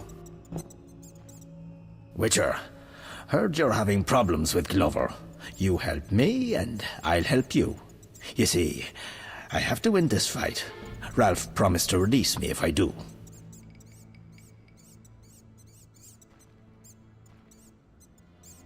I guess I think a countryman's freedom is pretty important. All right. What do you want me to do? I knew I could count on you. Drop your guard to show me where you want to get hit. I'll try to go easy.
You and I, we're brothers. Look for Rivians if you ever need a hand. All right, I will. But if that was easy, I'd hate to see you hit hard. Don't exaggerate. You're taking the fun away. If I'd gone too easy, Ralph might have noticed. Listen, go chat him up. He's eyeing us suspiciously. That Rivian smashed you, Witcher. I've had enough. Looks like the title is just out of my reach. What do you want? See you.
You think, just because I'm Rivian, hands Boy, to stare. yourself. Never I seen a owe you my Rivian rough. freedom, Witcher.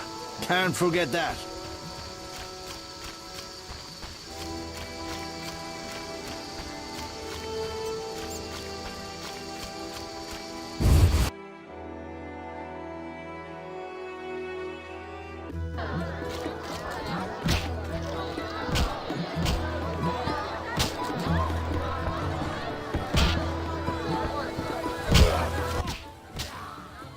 I'm looking...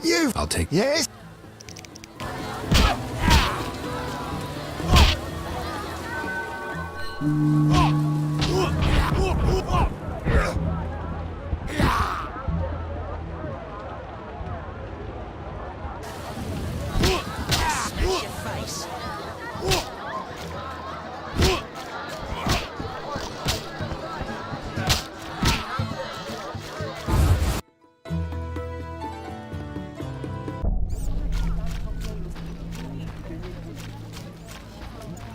I owe you my freedom, Witcher. Boy, stay. Never seen a Rivian look.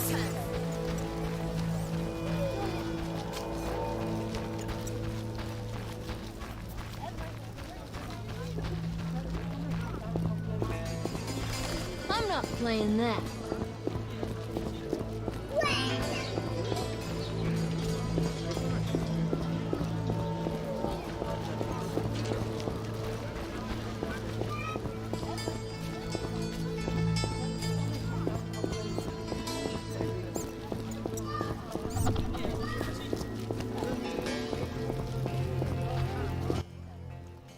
Damn, this is nasty weather.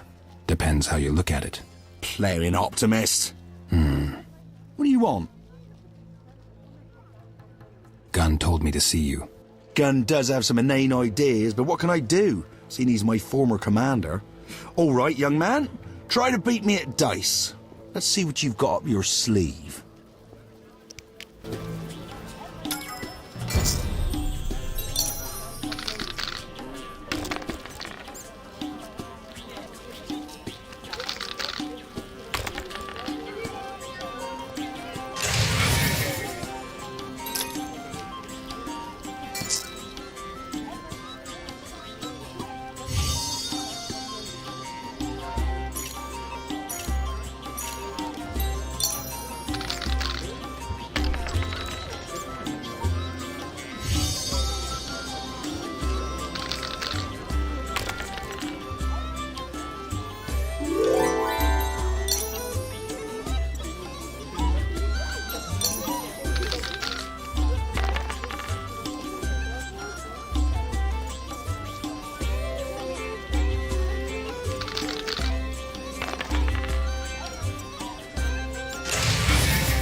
Well, I'll be an heartless, dizzy-eyed hedge pig.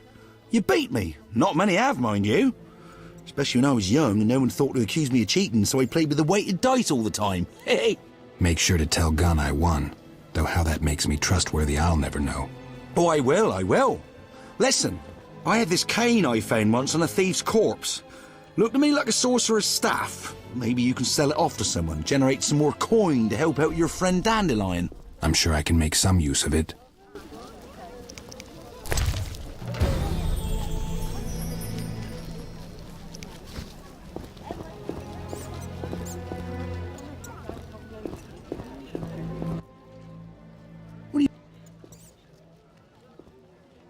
Listen, I'm looking for herbs. Anything growing in the cemetery? Well, there's Bryonia, celandine, verbena, and fool's parsley. Remember to pick the Bryonia in daytime. It's liable to be overly moist if picked at night on account of the dew. I guess you know your herbs. Grasses, weeds, you know. Some varieties can be good for certain ailments. I'd like to go roaming about the cemetery. Oh, there's plenty of things I'd like to do, but I don't go bothering others about it. The cemetery's closed on account of the beasts that haunt it. I'm a witcher. I slay monsters for money. Oh, expect me to be grateful? Hail the arrival of my saviour? Well, I ain't got the budget to retain witchers. Business has turned sour. I'd rather not think what people are doing with their dead. Think the Burgermeister might be interested? Oh, why do the gullible ones always come to me? Think the authorities bother with the problems of common folk? You're better off turning to someone of the leisure class. Say the nobleman, Everton of Rind. What's his interest in this? My tourist information? Ask him yourself. I can tell you that he's put a reward on monsters' heads and holds the key to the cemetery. Sounds like he might be worth a visit. What do you want? Take care.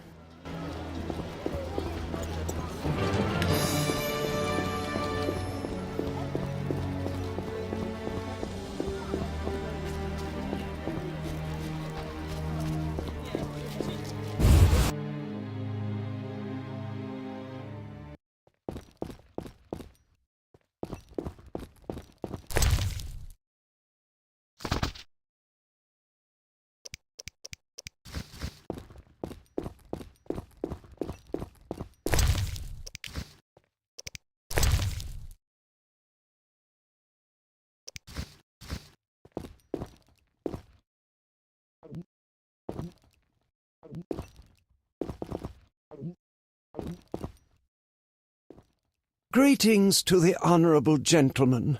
Peruse at your leisure. You'll not see a finer collection at the royal court. Pretty impressive. Should anything catch your eye, feel free to ask. I am your host, Everden of Rind. Geralt of Rivia, Witcher. What do you want? I'm told you have the key to the cemetery. I did, until I gave it to Lorthiel. You'll have to speak to her. Who's Lorthiel? An elven huntress. She agreed to hunt ghouls and bring me what alchemical ingredients she could skin. It's some time since I've seen her, though she lives nearby, having rented the smith's storeroom. Guess I'll look in on her. Should you find any monster organelles, bring them to me. I'll pay you well. Interested in the services of a witcher? I do purchase alchemy ingredients. 1 oren for drowner and ghoul parts, 3 for organs from owl ghouls and drowned dead, and 6 for anything you skin off a fledder or wraith. I'll double those prices if the parts are cleanly skinned, undamaged. You want any ready-made potions? My, sounds like quite an opportunity. Of course, bring me whatever you have. They'll be a fine addition to my collection.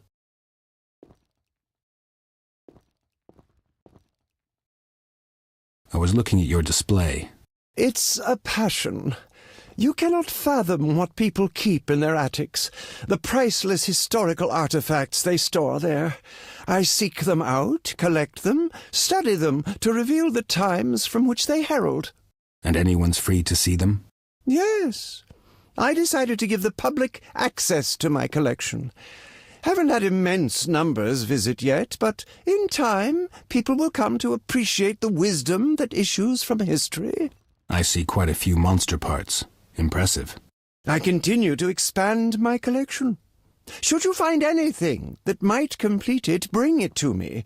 I shall reward you generously. Sure. Where did you get the coin for all this stuff? I'm of the nobility, and my ancestors left me a small fortune. Instead of dashing it away on women and wine, as quite a few of my relatives have done, I decided to do something pro bono publico.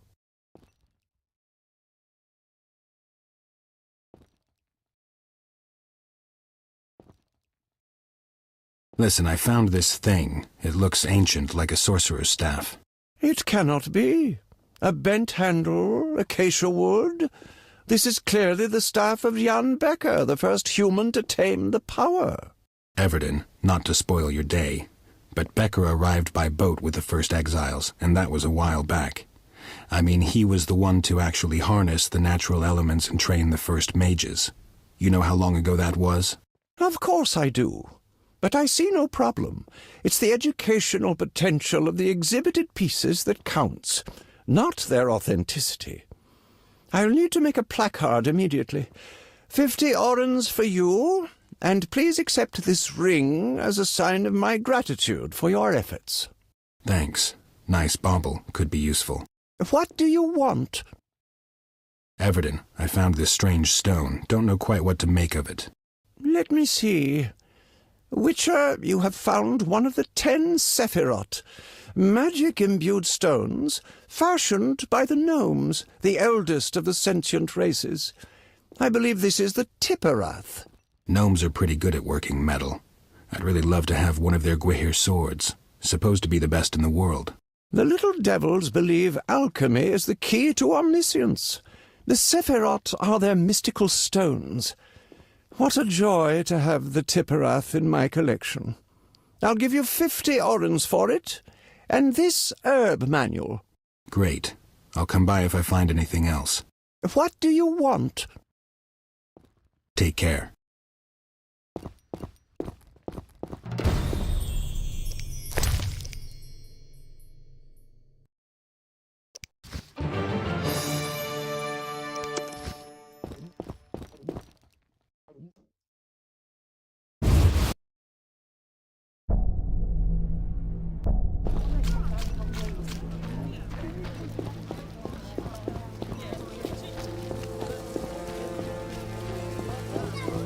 I'm not playing that.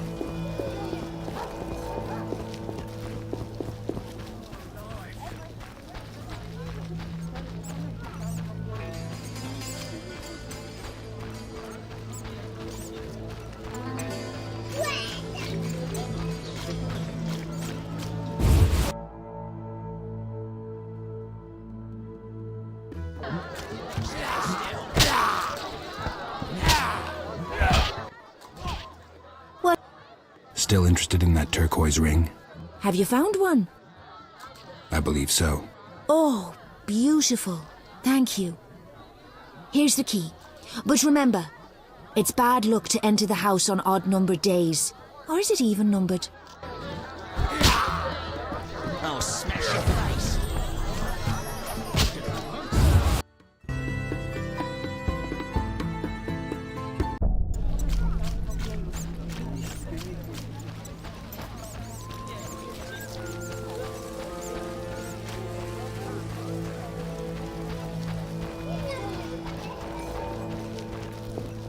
I'm not playing that.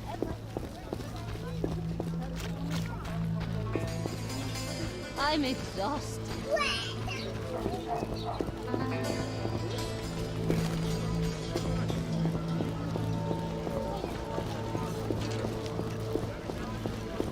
What's that?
I don't know where this racism originates.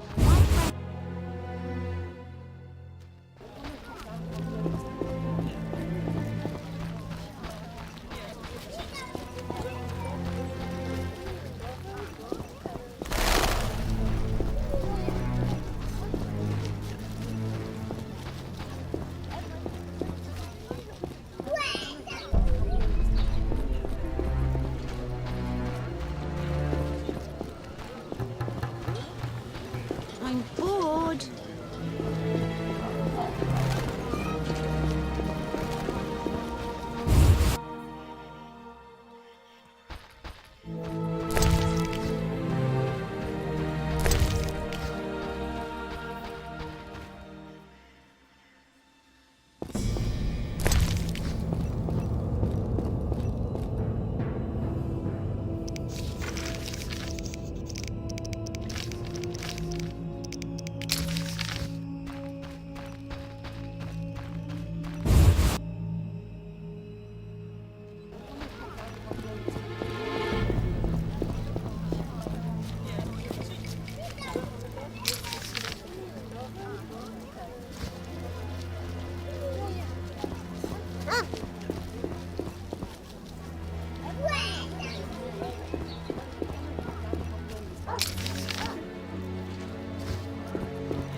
You bring trouble.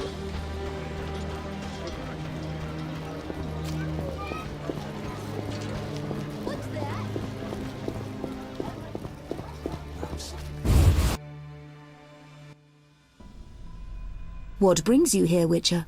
I'd hoped to find Lorthiel. I need to talk to her. This isn't the best time. Lorthiel has a terrible wound on her thigh. I've just come to dress it. Apparently, these things come with her profession. This is kind of urgent. Nurka, I'm hardly bedridden, and I'd gladly know why a Witcher has come to see me. This'll only take a moment. Fine, then. I'll allow the visit. On another note, Witcher, I'd gladly buy any herbs you've gathered. My stock is running dangerously low, and I'm not losing any patience.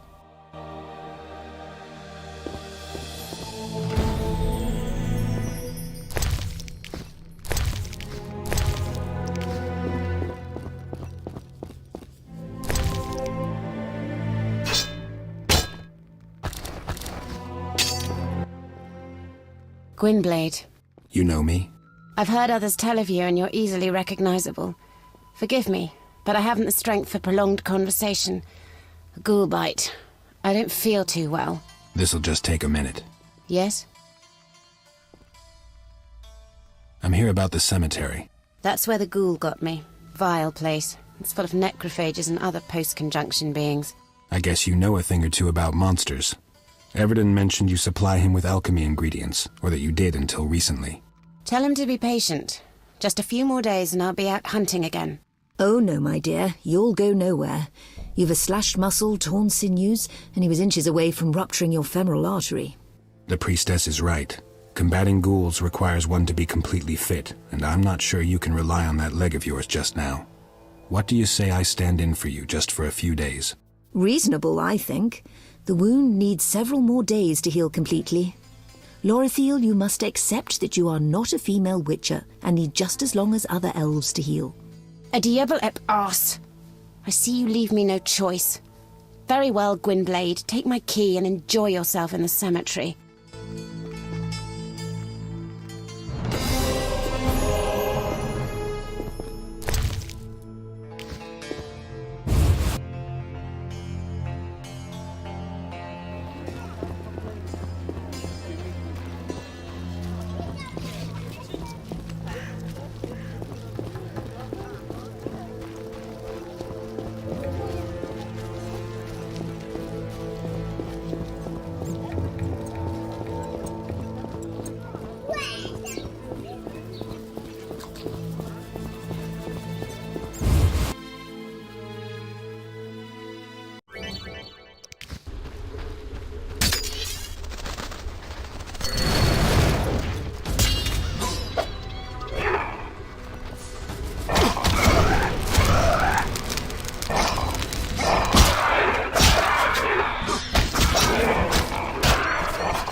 I found a pendant representing Laura Doran.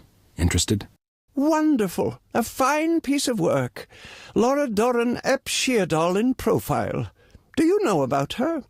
Quite an unusual tale. Her romance with a human might have changed the fate of both humans and elves. Yeah, pretty sad story. Instead of uniting the races, it widened the rift between them. Though Laura met her death at the hands of humans, her elven brethren were the first to deliver a blow, condemning her for loving Creganon. Shame. Damn shame. The pendant is lovely. I'll take it for 50 orens.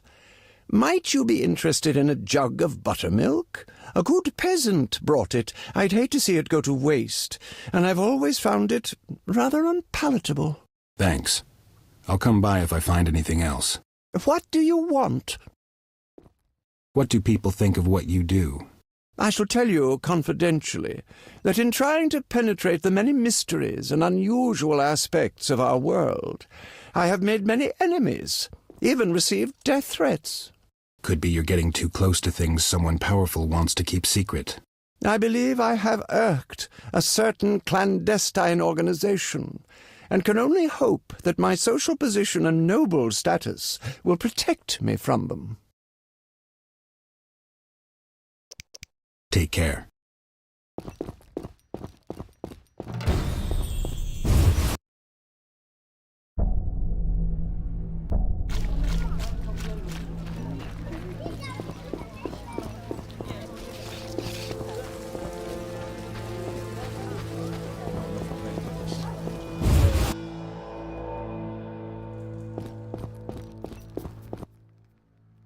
Yeah. How is life in Vizima? Non-humans hardly have an easy time of it. My friend Gunn has a smithy, but the city guards incessantly threaten that they'll move him to worse quarters, as they need his workshop for an armorer, a human. It almost sounds like they're creating a ghetto. Somehow I doubt non-humans will let themselves be relocated to a worse part of town. I fear you are wrong, Witcher. Though actions of that nature are likely to escalate tensions between the races. I know a certain elf, his name is Yavin. Given the resources, he would jump at the chance of leading the non-humans in an uprising. Well, I hope that doesn't happen. And if it were to happen, who would you side with? Intolerant humans or intolerated non-humans? Neither. I'd stay out of it. Think through this. There may come a time when you'll be forced to make a choice. Take care.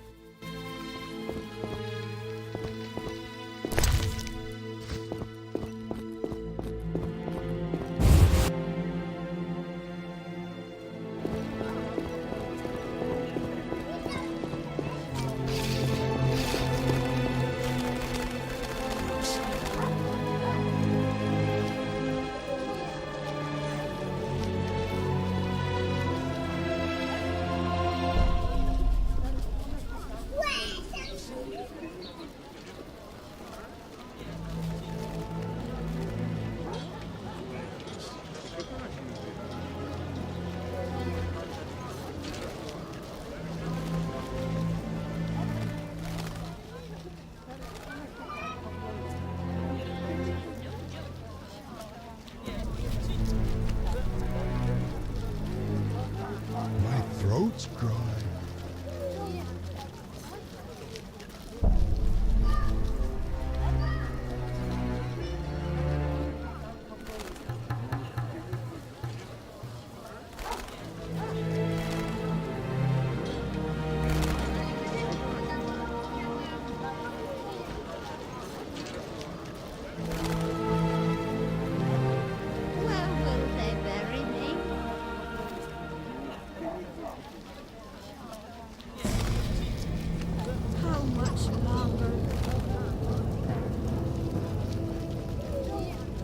Throat's dry.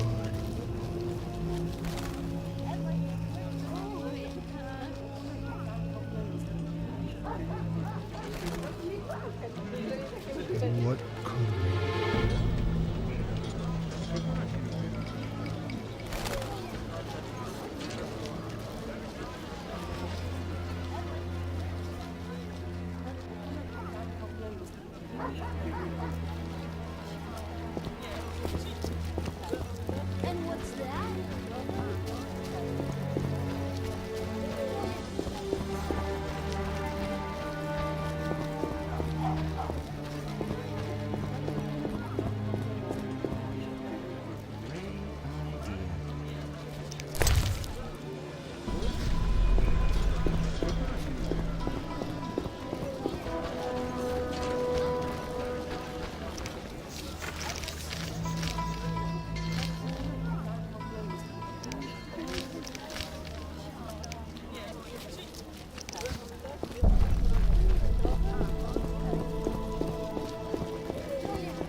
Look lively.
Plan to stick. You think the Black Ones will rise after the beating we gave them at Sodden? They've been burned once, which only means they'll be tempered when the second time comes around. Nilfgaard will not go quietly.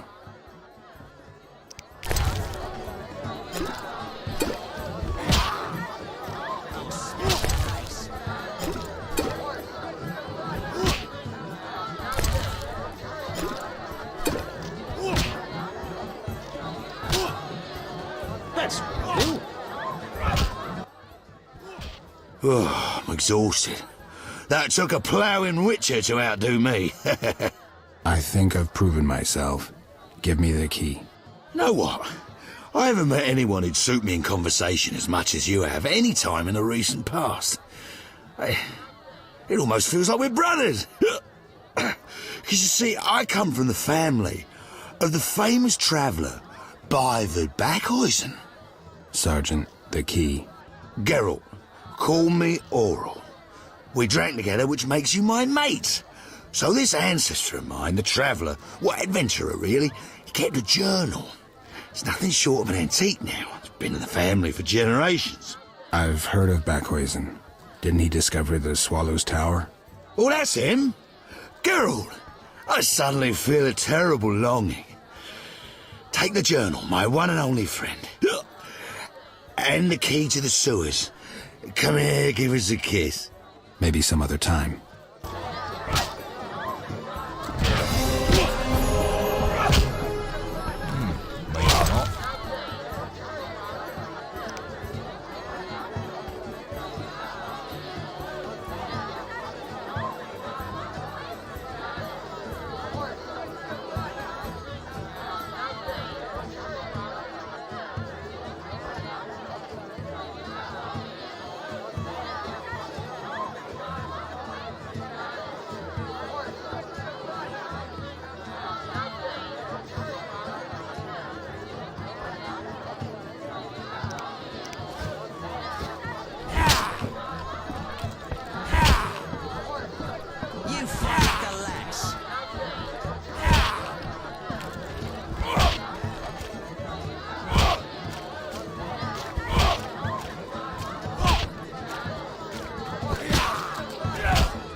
I'm looking for a place to... Yeah. I'll take... Yes?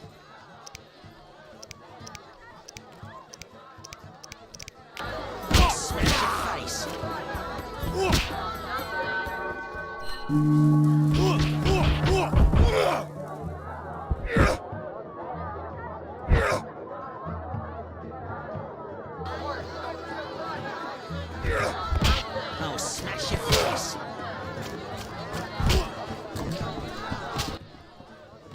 I'm looking... Yeah. I'll take... Yes?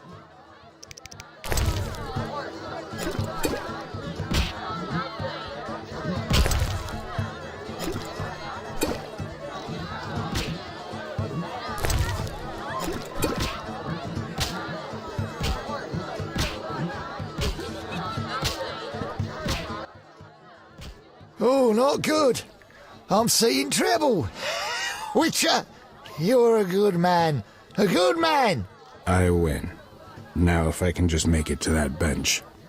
You're quite a heavyweight. All that drinking's made me hungry.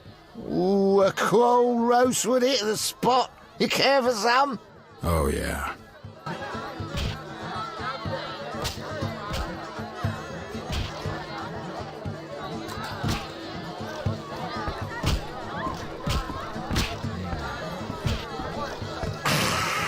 That is some strong spirit.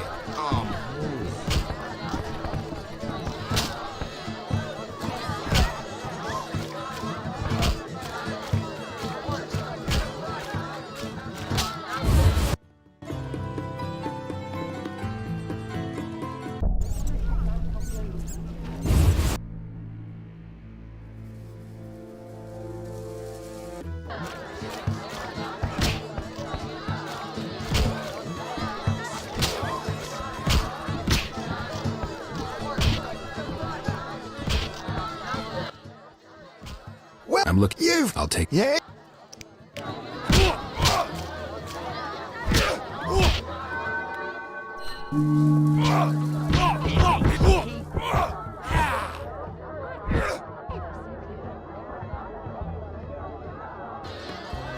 Stand still.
Got my hands on the journal of a certain traveler. Let me see. Why, this is the diary of Beivid Backhuizen, the famous peregrinations among magic paths and places. A true rarity. I heard he was the only human to ever see the famous Swallow's Tower. There is much to suggest that the Swallow's Tower is a transfer point between worlds. Surely you must know, Witcher, that our world is not the only one. During the conjunction of spheres, our ancestors passed from their former universe into this world, where they encountered elves, dwarves, and other sentient beings, who they promptly began exterminating like the monsters they found here. They took pleasure in persecuting non-humans, but funnily enough created not entirely human witchers to defend themselves from monsters. Be that as it may, the journal is very valuable. What would you say to 50 orens and a book about Fledders? That should be useful. Thanks. What do you want?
Yes, what?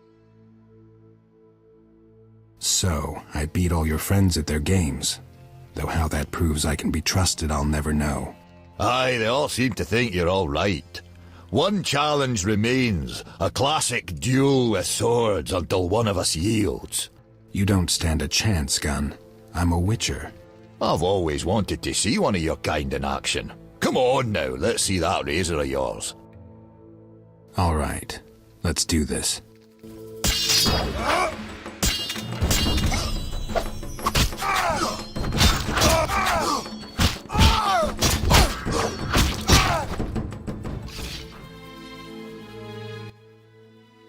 Bah, if I could bend and spin like you, the half pirouettes, feints, lunges, pure poetry. Vesemir's training at Kaer Morhen. Not a one out there can match a witcher for speed, that's certain. But let's get back to what's important, that treasure.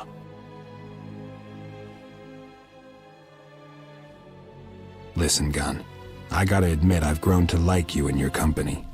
Let's say we'll split what I find on the other side. Ah, nonsense. It's our wish as the band of brethren to help you, and that's that. You keep it all. All right then. Let me hear it. Take this stone. They say it's magic.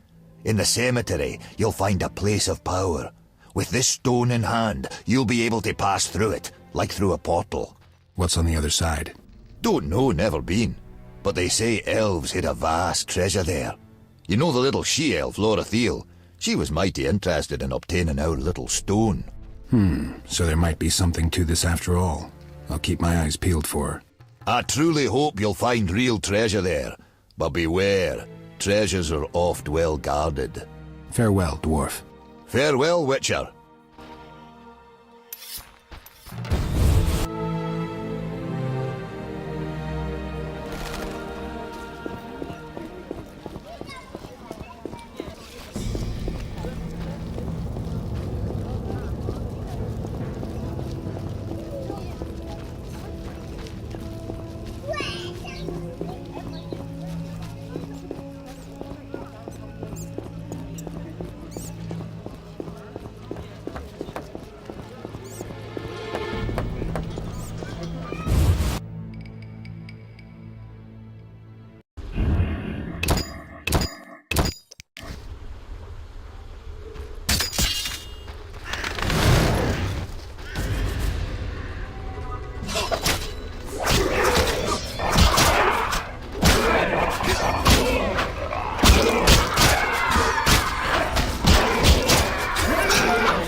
I found this old pendant representing Ouroboros. Ah, Ouroboros. The serpent swallowing its own tail, the symbol of death and rebirth, fate and infinity. It reminds us that each time something ends, something else begins. So you want to buy it? It'll be a fine addition to my collection. How does 50 orens sound? Care for some pot roast? Had friends over last night, but the cook simply produced too much. Thanks, the snake of fortune. It looks like its coils could throttle all those who stray off their path. Listen, you've done wonders for my collection, and I'd like to reward you somehow. I've been told you're in dire need of money, so please allow me to assist you with these 400 orens. Whoa, that helps. Think nothing of it. It's merely a drop in the sea that is the estate my ancestors left me.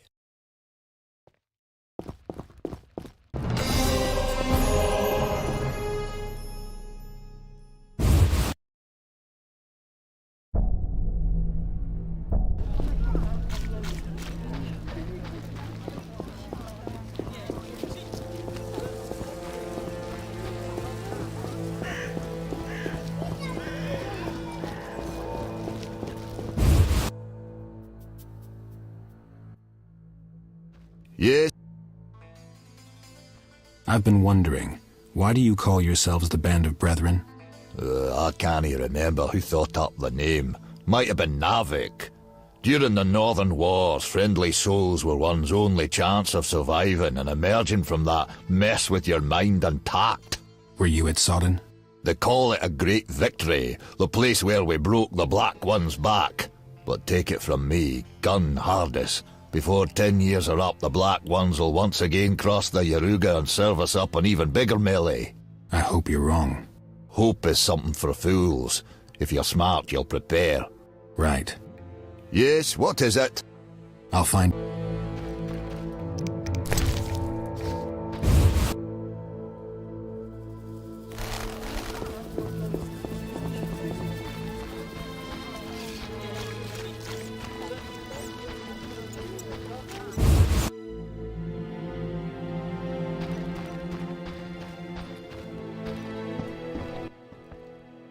Yeah. About that debt. Got the money already? 2,000. Take it. 2,000? When Dandelion came by whining for a loan, I clearly remember mentioning it would cost him. I've waited a swiving long time for my money, so sorry. But you'll have to pay me interest. How much? 1,000 orens. Watch what you say, Witcher. You're stomping on mighty thin ice and I'm underneath waiting for it to crack.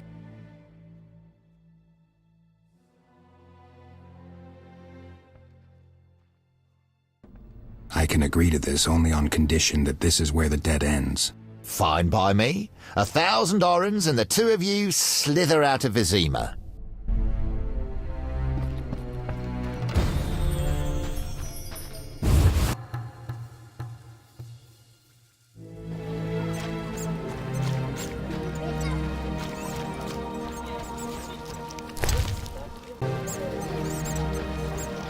I owe you my freedom, Witcher.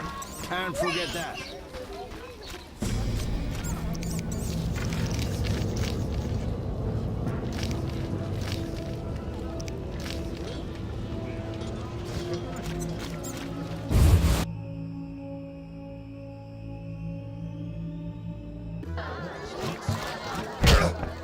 Hit me, chicken.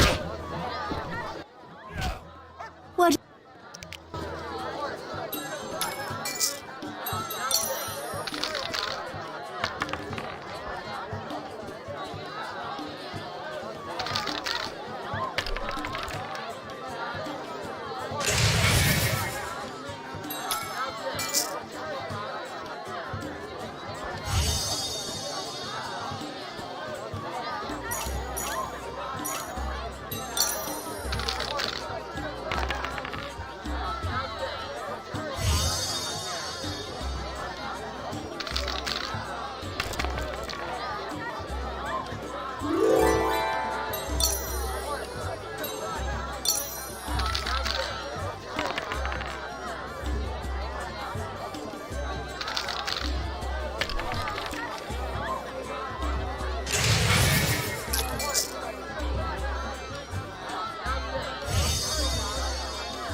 Take care.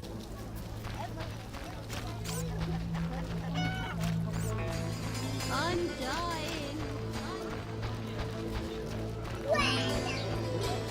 Oh, it hurts.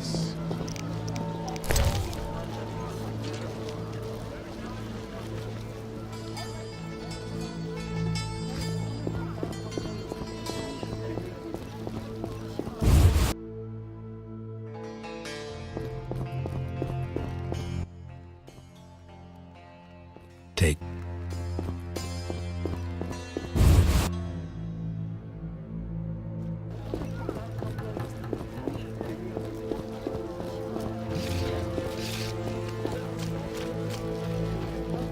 Lordy, lordy.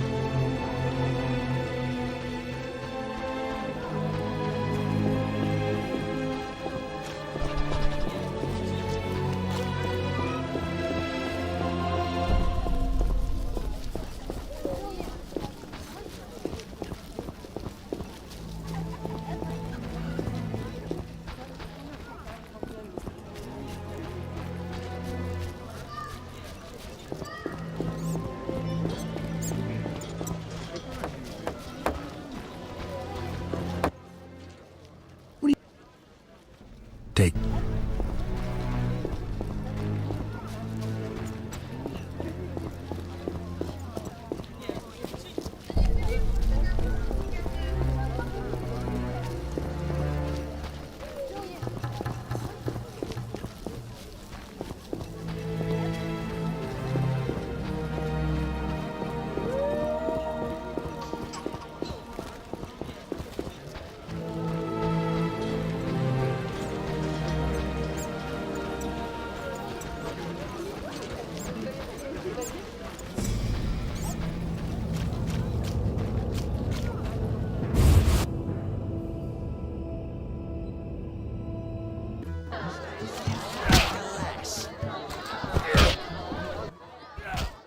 What?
What'll it be, handsome?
Leave me be, Wanderer. I've had enough. Who wants to get slapped? All right.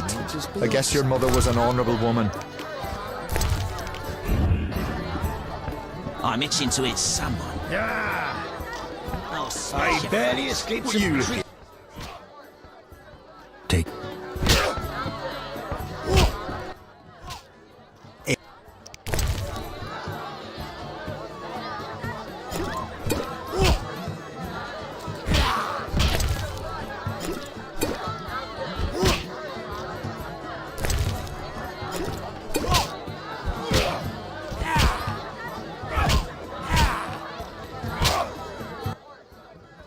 My respect to the honourable gentleman. Your reward. This fistful of orange just might save my neck.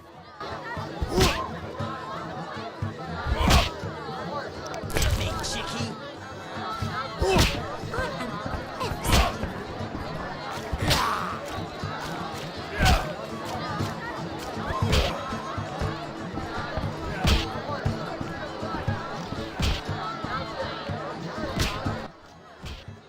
I'm looking. I'll take a. Yes?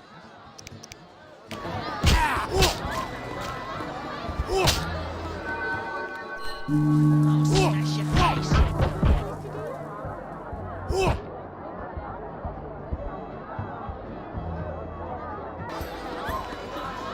Stand still.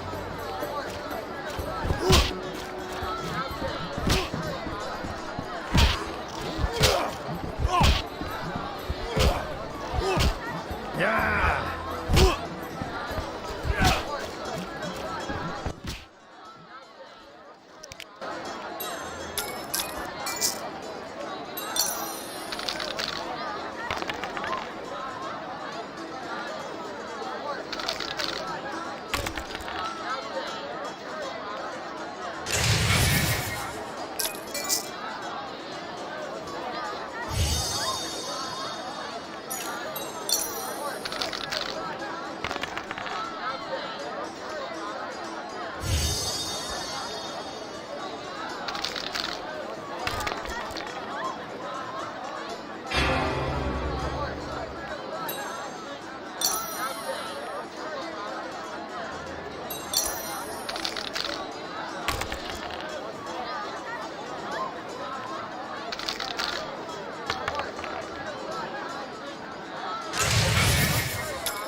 Watching the door, Fleaball?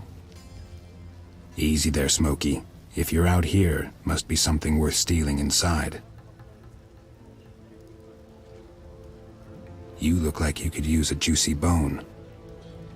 Let me see what I can find you.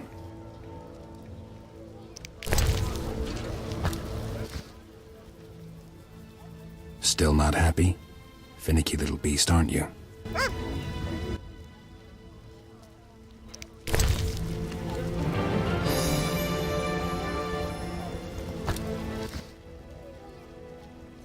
Now, will you let me inside?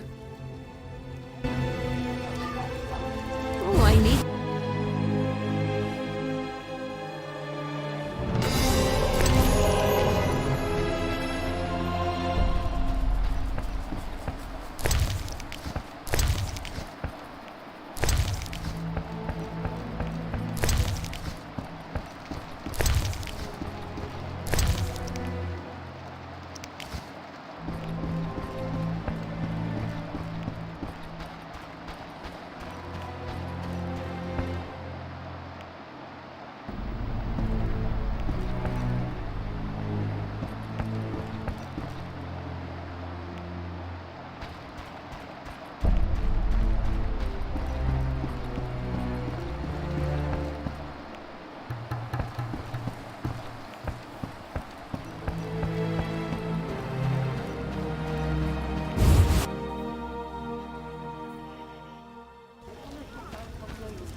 Storms come in.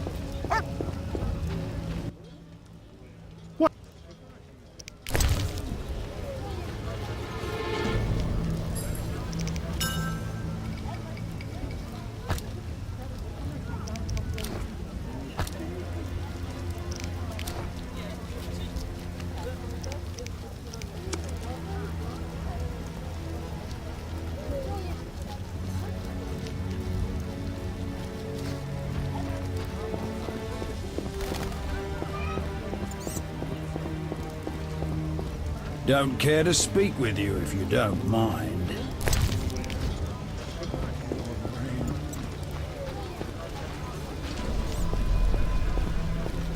Elves and dwarves under one roof, it's terrible.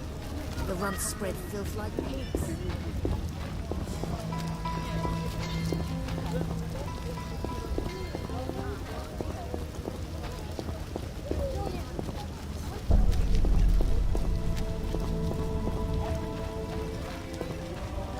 What's that?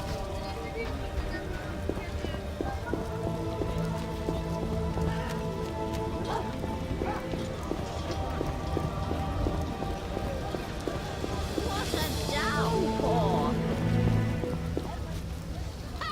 The neighbor's laundry is getting wet! How strange! Hasn't rained hard in a while.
What'll it be, Han?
What'll...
What?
What'll it be, handsome?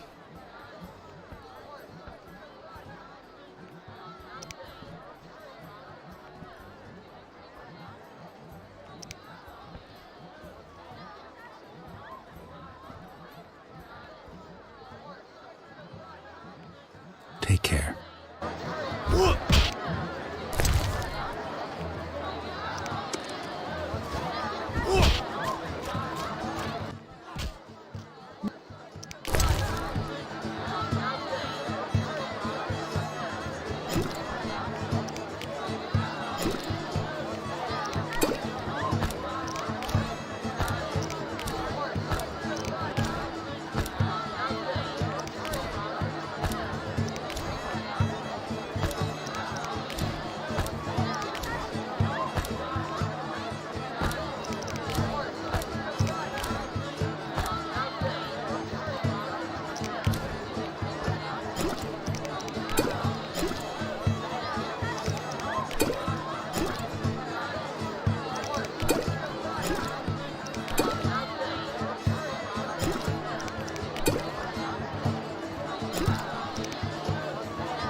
strange.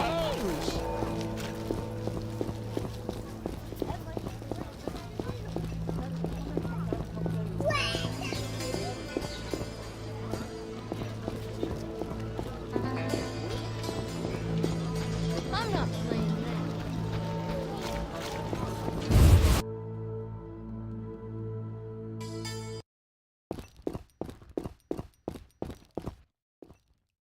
that. What?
What's that?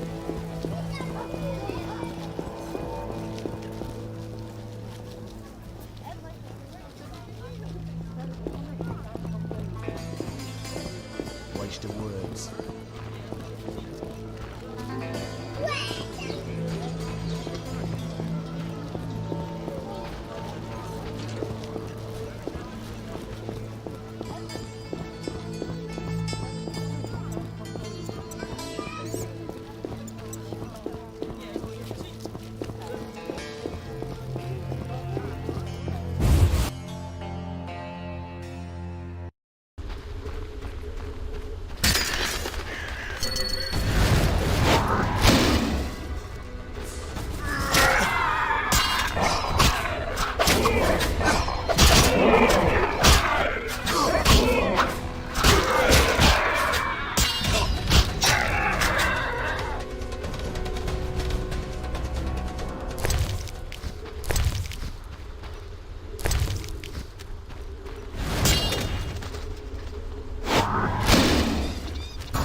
What?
About that interest. I have the 1,000 orens. That makes us even.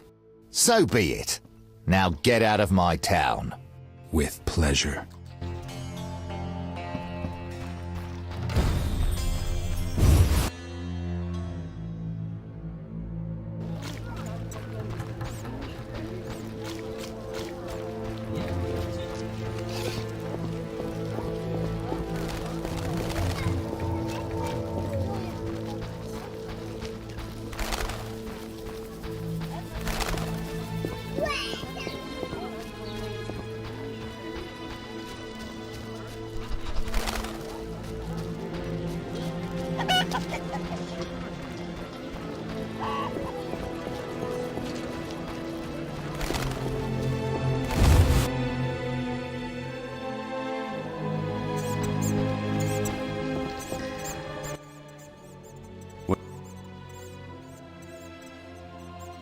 See.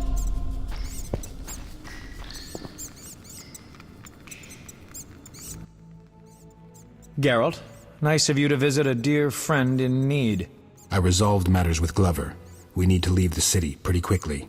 Oh, that's a load off my back, let me tell you. Thanks, Geralt. To be honest, I was not looking forward to expiring in a pool of my own blood down some dark alley. Later, Dandelion. Put it in a ballad. Now grab your shit and let's get out of town. Actually, we'll hit a bathhouse first. You stink something awful.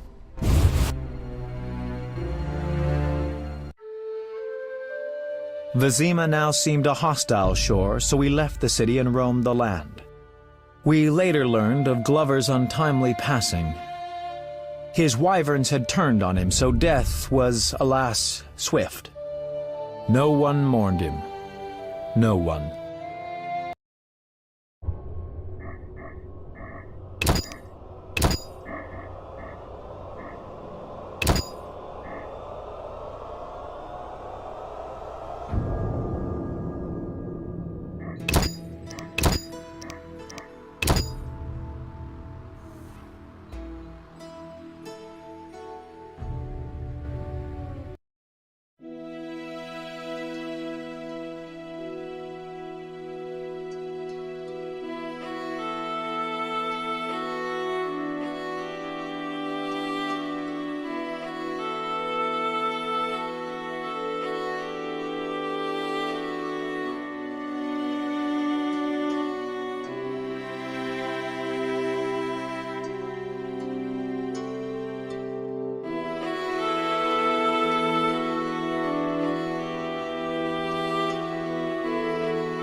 Vizima now seemed